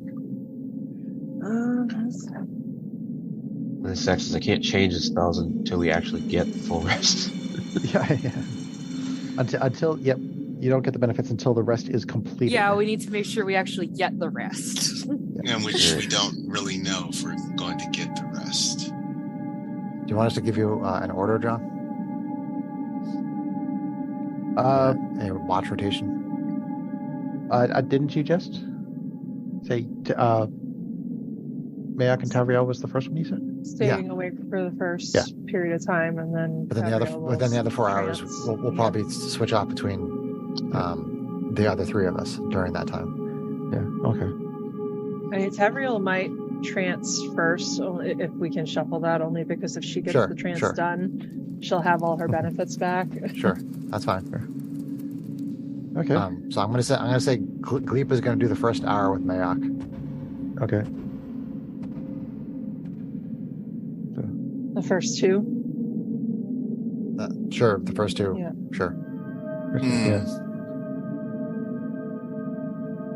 Leap. I'll do whenever. Okay, so Gleep first 2 hours with Mayak, Fang the next 2 hours with Mayak, and then Tavriel with Mayak for the other 4 hours. Yeah. Right. Okay, so first watch. Dinosaur sleeping. Don't bother me. First watch is quiet. Yeah. Second watch Okay. is quiet. Yes. Third watch. The Tavriel now up to full. Is energetic. Is I've got quiet. my long rest. And last watch is quiet. Yes. Look at that. Nice. Whoa. Wow. Did we actually just luck out that hard? You did. Holy cow, guys. Tiny dinosaur feels so much better. Fang, were you able to shuffle light into your rotation? I know we just figured out that we got a long rest, so I haven't been able to do anything yet. Okay. For Christ's sakes, give the man a break. Kate's jump. Okay. Light is a cantrip, isn't it? Yeah, I can't You can't swap change out cantrips cantrips. unless I level up, I think. Well, I still have daylight in mine. Yeah, that's not going to help you to find your way through the tomb, Greg. No, but it might be useful for nastiness. All right, so Zombies. And at least you've got all of our torches, so you've got like 50 hours of light, theoretically speaking. What about dispel magic? Can anybody rotate that in? Yeah. Anything else we've been saying? Oh, geez, why don't we have this spell? Luna wants to know if anybody has dispel magic. Are you casting a kitty? With all this magical darkness, we might want to have a little dispel magic on hand. Yes, All right, I will prepare that. I have to prepare something else. Like you don't need Revivify, you'll never use it, for example. So I will unprepare that. But we're not allowed to use it, right? Yeah, exactly. He had it in his prepared list, so this is the opportunity to pop it out for something else. Which, I mean, that's a good default.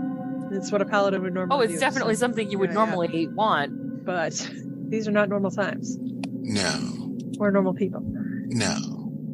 Elemental weapon. I don't know. What are you doing, ham sandwich? Magic circle.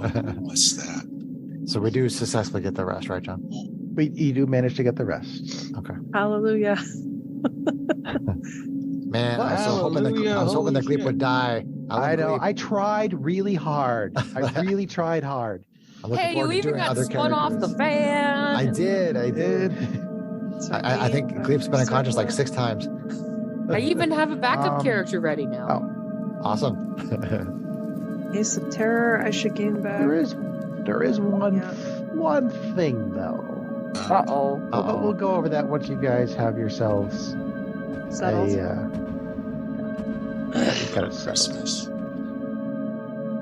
What creeped out of that mouth? Staying a night in the tomb has cost. It's probably the gods in your heads are gonna do something.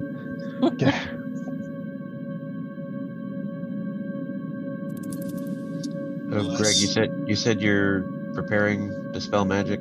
Yes. Alright. Oh, I can also prepare daylight. Meow. Meow, meow, meow, meow. Alright, I have aid. I wonder if that will be useful. The Thunderous Smite. I don't think any of the smites really do anything. The smites can be useful, but generally the normal smite is better. Especially given we're in a place with lots of undead. Oh my goodness. I'm prepared. Two cats. Smite. We got 2 cats. Oh. Look at Topaz that. came to say hi. Oh. 2 cats on camera. 3 cats. Oh. If Topes. Topaz is. We had a topaz too. A Luna, a topaz, and a Bugatti. Protection from poison, that might be useful. Oh, Luna. I mean, you definitely want your restoration spells, Greg. You definitely want daylight, because now we could potentially go back and get into that other door if we want to. Prepared. Yeah. Definitely want your healing spells, so cure wounds and whatever else. Cure wounds is all I really have. Cure wounds is good, man. I took Revivify out, so I have aid. Divine Favor. I wonder if that will help. I think Glebe is going to try something reckless. Uh-oh. Okay. What's Glebe gonna do? Uh-oh. Is he going to go in a hole? Chris is like, I want my character to die. I have nothing else to do to try and make him die. Fine. I'm just gonna rest. If John's not going to kill him, I'm going to kill him.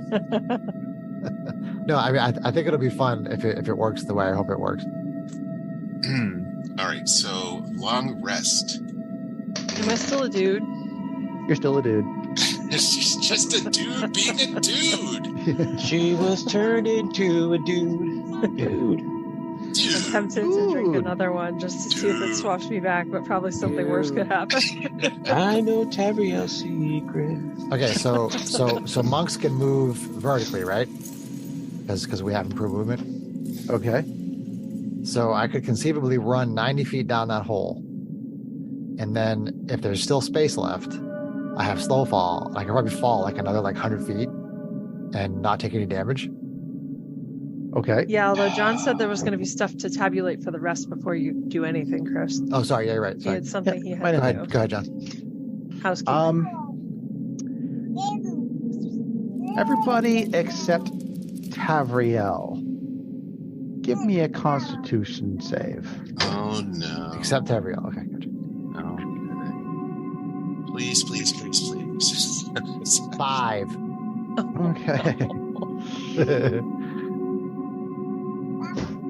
Damn it. What'd you get? 6. Oh, 9.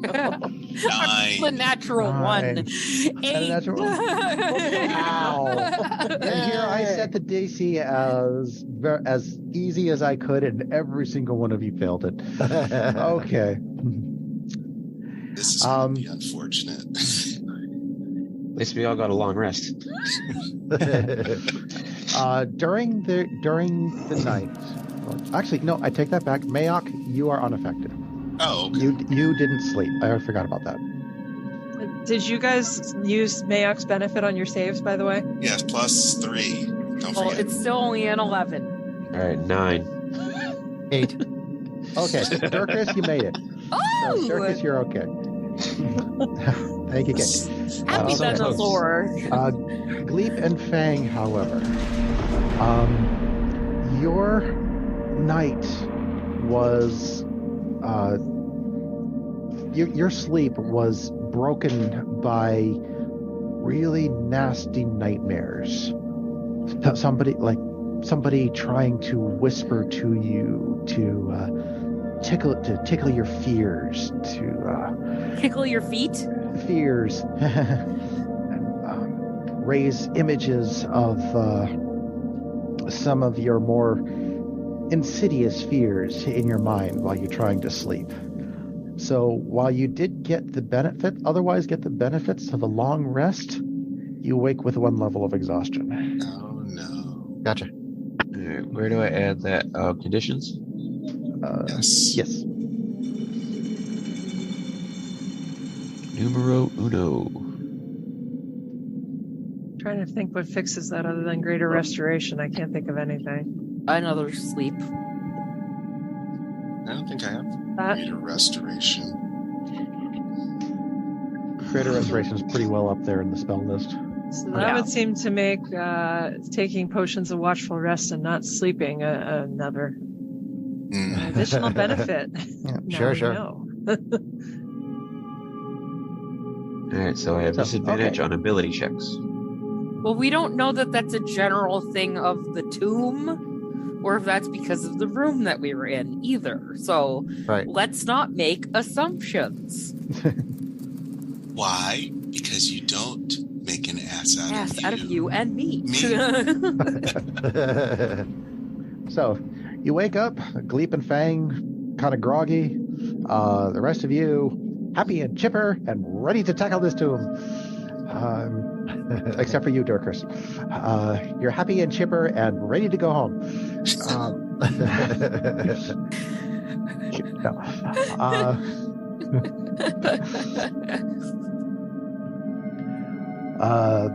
So what is it that Gleep wanted to try to do? He was going to run down the hole as far as he could and see if he could reach the bottom. And if not, he still has a really good slow fall, so he's he can reduce falling damage by 45, which is like 100 feet worth of falling or something. To be fair, you don't know if that's a shaft or just a hole that leads to the ceiling of the next room. True. But we only have 50 feet of rope, and I can run that in one go. So how about this, John? How about Cleep's going to run 45 feet down the wall and then 45 feet back up the wall, because he can move vertically. So he's going to go 45 feet into the hole. Yep. Running along the wall of the hole. Yep. And then back up. Because I can do that. I can do that all in with a move and a dash. So you can do that with a move and a dash. Okay, so you can do that without stopping. That's correct. The point. Okay. Yep. Okay. Monks are monks. And it's a nice round hole, so I can imagine that. Okay. You psych yourself up. You take a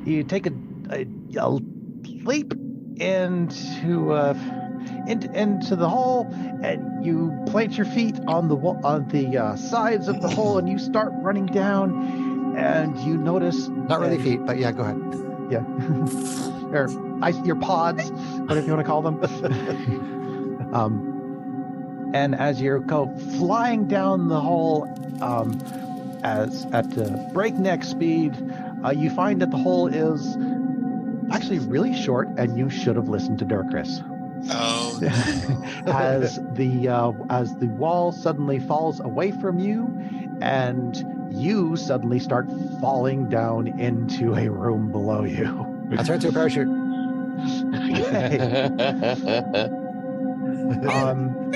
Okay. You hear that? He said you should have listened to Dirkus. It's never been said in the history of time. All you hear is go.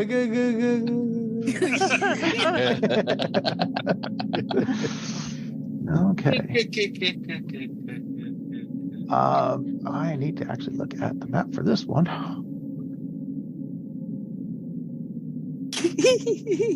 Never been said in the history of time.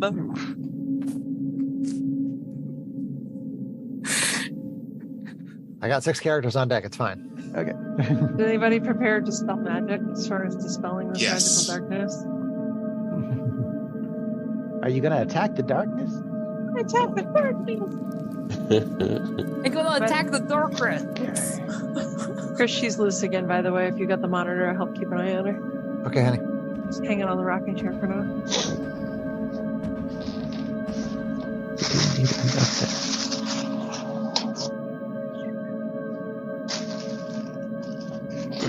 Okay. As you parachute down into the floor, towards the floor, you find yourself in a room with. You have time to look around as you're nicely floating down. Well, it's still dark, right? Well, he has dark vision. But I thought this was magical dark. It was while he was in the hall. Now that he's out of the hall, he actually finds himself in a room that is illuminated by 4 torches. Oh. So 4 torches illuminate stone sphinxes crouched in the corners of this 15-foot-high room. Torches cast flickering light across hieroglyphs carved into the tiled floor. At the center of the room, towards which you are floating, a gold-inlaid funeral barge stands atop a 3-foot-tall stone dais. Resting on the deck of the barge is a small golden sarcophagus decorated with horned rabbits. The dark shaft opens in the ceiling directly above the barge from which you are currently falling, while to the south a corridor is visible through a set of fangs carved into the wall. A skeleton of a dwarf sprawls on the floor east of the barge, clad in a tattered yellow turban and dusty chainmail, clutching a bronze shield. Who has the turban? I'm sorry, I'm watching a baby. What's A dead dwarf. A dwarf skeleton lying on the floor. Oh, jeez. Something that did not make it. I see. He did not have feather fall. He just fell. How far did you fall? He said that was 15 feet 15 tall. feet. 15 feet. So, Okay. 15 but feet. with a slow fall is a non-issue. Yeah. Okay. And with Hey, gelatinous gentle guy, squishes. how did it go down there? with a gentle squishing sound, you find yourself landing on the dais with the sarcophagus. Okay, so sorry. I come out of the parachute shape and stand on the dais, and I call up to people, and basically try to yell in Gleepese a description of the room. Does anybody reply? Can they hear me? There's nothing stopping the sound, so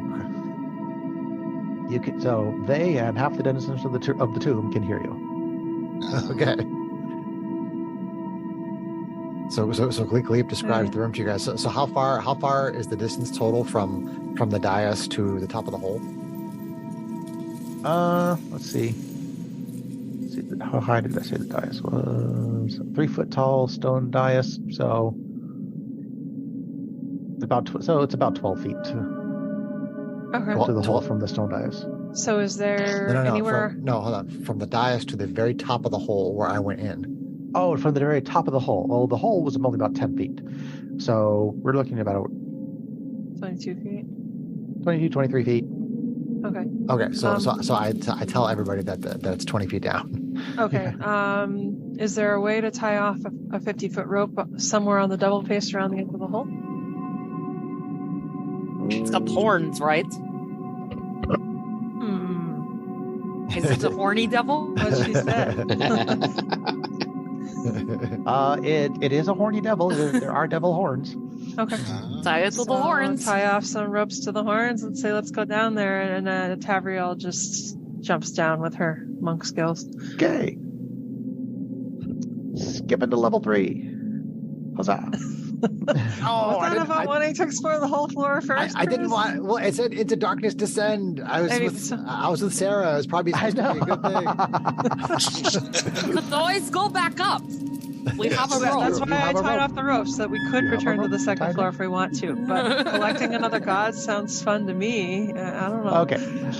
Give me 30 seconds here. Sure. 1 Sounds like, 1,000. shoot, I didn't plan 2 for this. 1,000. 3 1,000. 4 1,000. So 5 1,000. Dirkris has a god. Tavriel has a god. No, wait. Krang does. Yeah, Fang has a Dirkris, god. Fang, and Tavriel. Yeah. Okay. We're running out of Mayak. people who hold gods, you know. Yeah, I know.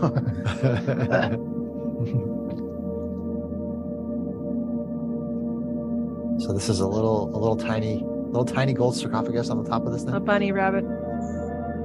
Okay. And there's fangs, like a snake that ate the bunny rabbit. I'm very worried about this. Where the All about fangs the are rabbit, just, George. And can we keep the fang away from the bunnies? Ha ha ha ha ha ha ha ha ha. Okay. You actually get a handout for this one. Okay. So, post. Yes, I know. Go away. I'm gonna put it in the chat. So I'll post another link in the chat. Oh, cool. Oh, cool. We're So looking that at is what you are seeing. We're looking at the room that John just described. So is that Yep. the corpse on the right side? That is the corpse on the right side. Okay. The five of you are kind of currently standing around on the stone dais around the sarcophagus inside the Yeah. boat. In the boat. Don't go on the floor, dudes and dudettes. Exactly. Mayak friend, can you detect if there are any undead down here, like our icky looking friend over there? Look up your divine sensibility there, buddy. Oh, I have to go back to okay. So, features and traits. Divine sense. So for the listeners, the floor has squares all over it that have all kinds of different Symbols. designs on them. Yes, Yeah. symbols. Oh boy. All right. So And the if I, sarcophagus is in a boat on a stone dais. Yep. Yeah. And that's where we are. Yeah. And the dwarf looks to be in a square that is 2 squares in from the door. That's one of It the has feet. a foot on it. Yeah. Like So something maybe bad. feet are bad. Okay. Something bad happened. all right, I'm going to use a divine sense. Your design sense, fabulous. Divine. I'm sorry, I couldn't sense. help it. I'm sorry, I couldn't help it. And it says, as an action, you can detect good and evil. Until the end of your next turn, you can sense anything affected by the Hollow Spirit spell, or know the location of any celestial, fiend, undead within 60 feet that is not behind total cover. We should have Okay. had you use that in the other room. Well, I didn't have very many. Celestial fiend or undead. Okay. Yeah. It's all good. That wouldn't include gods. They don't exactly count as celestials.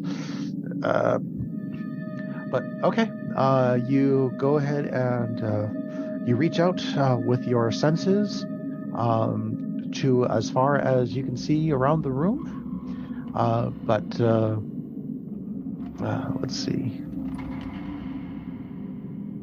You do not sense anything in particular.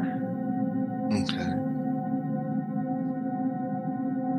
I don't sense anything in particular. No celestials. Celestials, fiends, or undead are inside of you. All right. Are in your sight. Good to Within check. 60 feet, don't forget.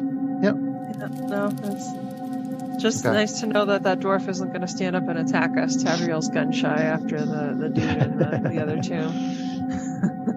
So Fang, do you want this god? I think we got to get the sarcophagus open first. No, Well, if we Fang want already to has open the it quite deep, yet, dark- but Deep I think I've dark. already said I don't have room for another god in me, I guess.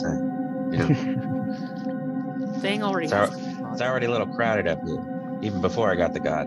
Oh, I'm sorry, Mayak. I meant Mayak. Mayak, did you want this? Oh, yeah. It's a devil. I don't know.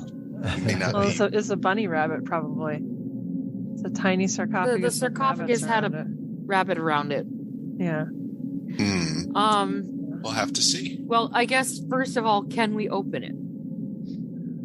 I'm just gonna come out and say it. You push and you push, but no matter how much yeah. you push, that sarcophagus lid is not budging. I didn't think it would be that easy. We're gonna have to tap dance on the floor. So there's and a find puzzle. solution. And I what think sucks that there is a puzzle here. Yes. what sucks to say is that there's probably a hint for that puzzle, and it's not on this level. Mm-hmm. So, do we want to climb out and try this again later, even though getting our god? Although it did say to descend into the darkness. It could have just been for the stairway, though. Maybe in the idea that it's easier to do this from not coming from where that dwarf came from, which was obviously that opening. Can we investigate the sarcophagus, like any hidden levers, switches, hard to see keyholes? Yeah, I'm not going to bother. Matching glyphs. I'm not going to bother with rolling that one. No, you can't even barely make out the seam of the lid, much less any kind of keyhole or latches or anything. Because it's dark. Can I do like an Arcana check to see if I can like make out any glyphs in the area, anything that would match what we're seeing on the floor? Sure. Let's see. Even though I suck at Arcana. I can't help you.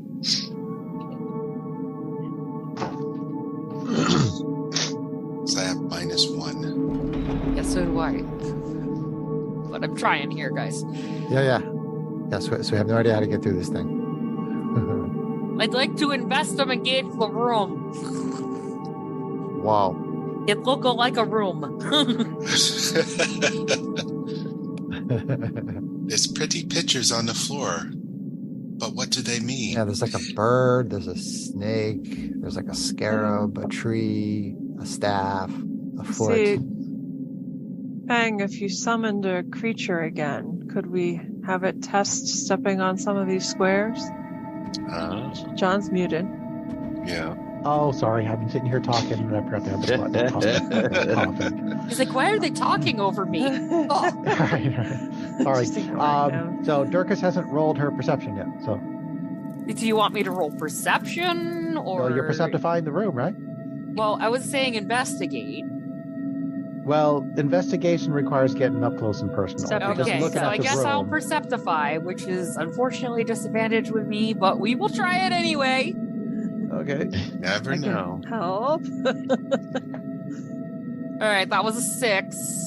Okay. Yeah, nothing really pops out at you. Yeah, I'm not seeing anything. It's dark. Oh. Well, no, it's lit by torches. But it's dark for you seeing what's going on because you can't see it. But it's not You're dark. in the dark. Say what you mean, man. You're in the dark. You don't see it. I'm not in the dark, though. It's not dark. It's dark. I still vote that we should have Fang summon something and have it check some of the squares. What I was trying to say is that you're investigating the room and you didn't find what you were looking for. That's all. I mean, I looked around, but, you know, I'm kind of dumb, guys. I'm trying here, but someone needs to help me out, you know? All right, so what would you like to do? Have we all fallen down the hole? You're all standing around on the dais around the sarcophagus. Yes. Right. And the little boat that it's in. And we can't I wonder punch. what the boat means. Can we move the boat? There's not a man in the boat, is there? No, the boat does not move either. It is just a boat. I mean, can I investigate the boat? You can investigate the boat. I'll help you. Well, y'all sound Canadian. Just saying. What are you talking about? I get a 20 to investigating the boat. Okay. It is, as I said, it is a gold inlaid funeral barge. Is holding the sarcophagus, which seems an appropriate thing for a funeral barge to hold. Yeah. It looks very well crafted. made out of, nice teak wood, all that fun stuff. But it is otherwise just a boat. Just a barge.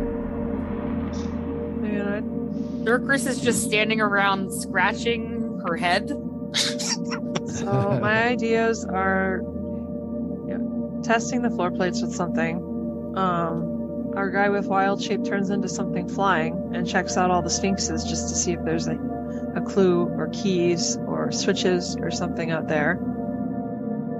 Or we could go up, explore the rest of the top floor, go down and hope that we find some information on a plaque on the third floor, and then still come back up and go to that room through this path. I'm just trying to think how we could be better prepared. Yeah, I mean, there probably is a plaque or something that gives a clue to this room. So for us to try to solve it without having that information seems unwise. Because we'll end up like the dwarf there, all dead and bony. Yeah, there's too many options in this room to just kind of wing it, Yeah. So I think we're voting for the only one who can wing it. I think you we're get voting inspiration to go back there, upstairs. Yeah, I'm back up. I think we're going back up to the next level. Okay. You don't have too much trouble getting back up the rope. You find you vomit forth from the mouth of the devil back into the oh my gloom god! of the second Vomit level, I forth. guess. Vomit this gleep up through it. White at that. Is she in there with you, by the way? Yeah, she is. I thought I heard the door close. I just want to check. I see you had cookies to bribe her. Very smart. That's what I was doing too. No more cookies. So I guess we'll go back to the corridor that has the four-way passage in it. Okay. Yeah. Well, unless you guys want to use the sunlight spell on the zombies. We could do that. We're fresh. Do you guys want to do that on the zombies? Why not? The big. All right, sounds like we're going for the zombie door, John. I mean, I don't. Okay. I want to, but I don't want to, but I do, but don't. Okay. Zombie door. Zombie door. Okay, you make yourself make your way down back to the southern door. At the sound of your approach, once again you start hearing the zombies try to bite you through the door. I cast daylight. Okay. I am very proud of your zombie noises, John. Those are pretty good. Very Walking Dead. Hold on. Okay. Wow, that used both my spell slots, third level. Holy crap. Oh, yeah. What? It should only take one. It should not use. You might have two spell double tapped it slots, accidentally You or might have something. tapped by Very two. Yeah. Gotcha. Yeah. Don't short yourself, man. Okay. Okay. As you, as the sunlight fills the room around you, the zombies flinch away from the light and start trying to run away. And as they do, the door vibrates, shudders, and lifts up into the ceiling, revealing a room beyond.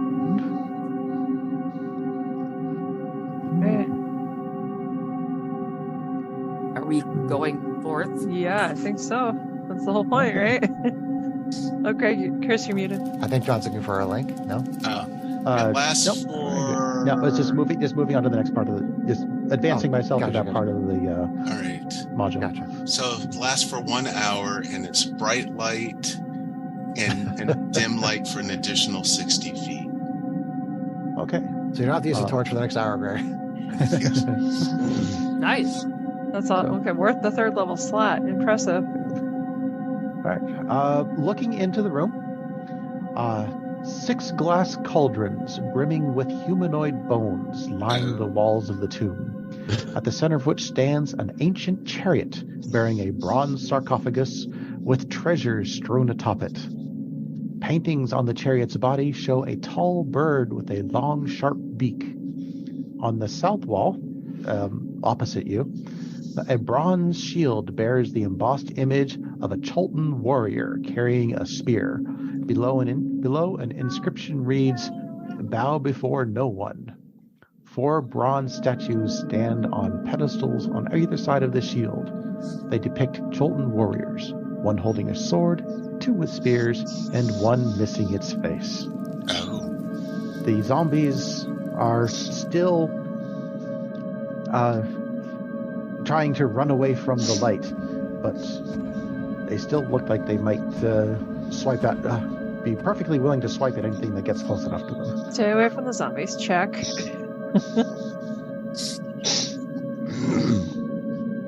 So we'll move far enough into the room that we won't get squished by the door if it comes back. Okay, good call. I can choose to put the point on an object I am holding. At time of casting. Yeah. Yeah, you could have put it on your shield. That's always a good approach. That way, if you have to fight, you still have the light in effect. Which I don't think I said, so. I mean, it's all good. Yeah. Okay, so we're partway in the room. Dirkris, real quick here.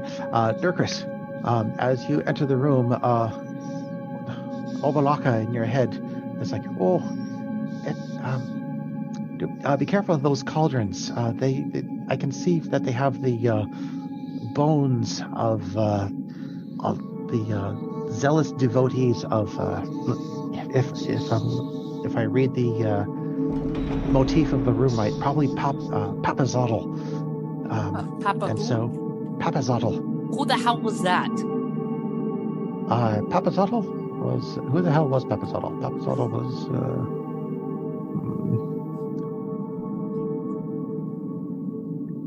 Kind of an odd one, very shrewd and conniving. But his zealots were very zealous, and may try to defend his tomb even in death. Yeah, I think it's too late for that. There are already zombies outside. Did you not see them? Zombies are zombies. I'm guessing that that's them. Yeah. No, the cauldrons. Be careful of the cauldrons. Okay. Guys. Little Miss, Scaredy Cat wants me to let you know to be careful of the cauldrons. She had an issue with the water. She wasn't completely wrong. Doing okay otherwise. Which means you might want to pay attention. You may want to pay some attention to her warning. Okay, and I think that's probably a good place to wrap it up here for tonight, rather than because getting through this tomb can be a little time consuming. So, all right. So why don't we go ahead and say goodnight to the listeners? Good night. Good night, listeners. Thank you for listening.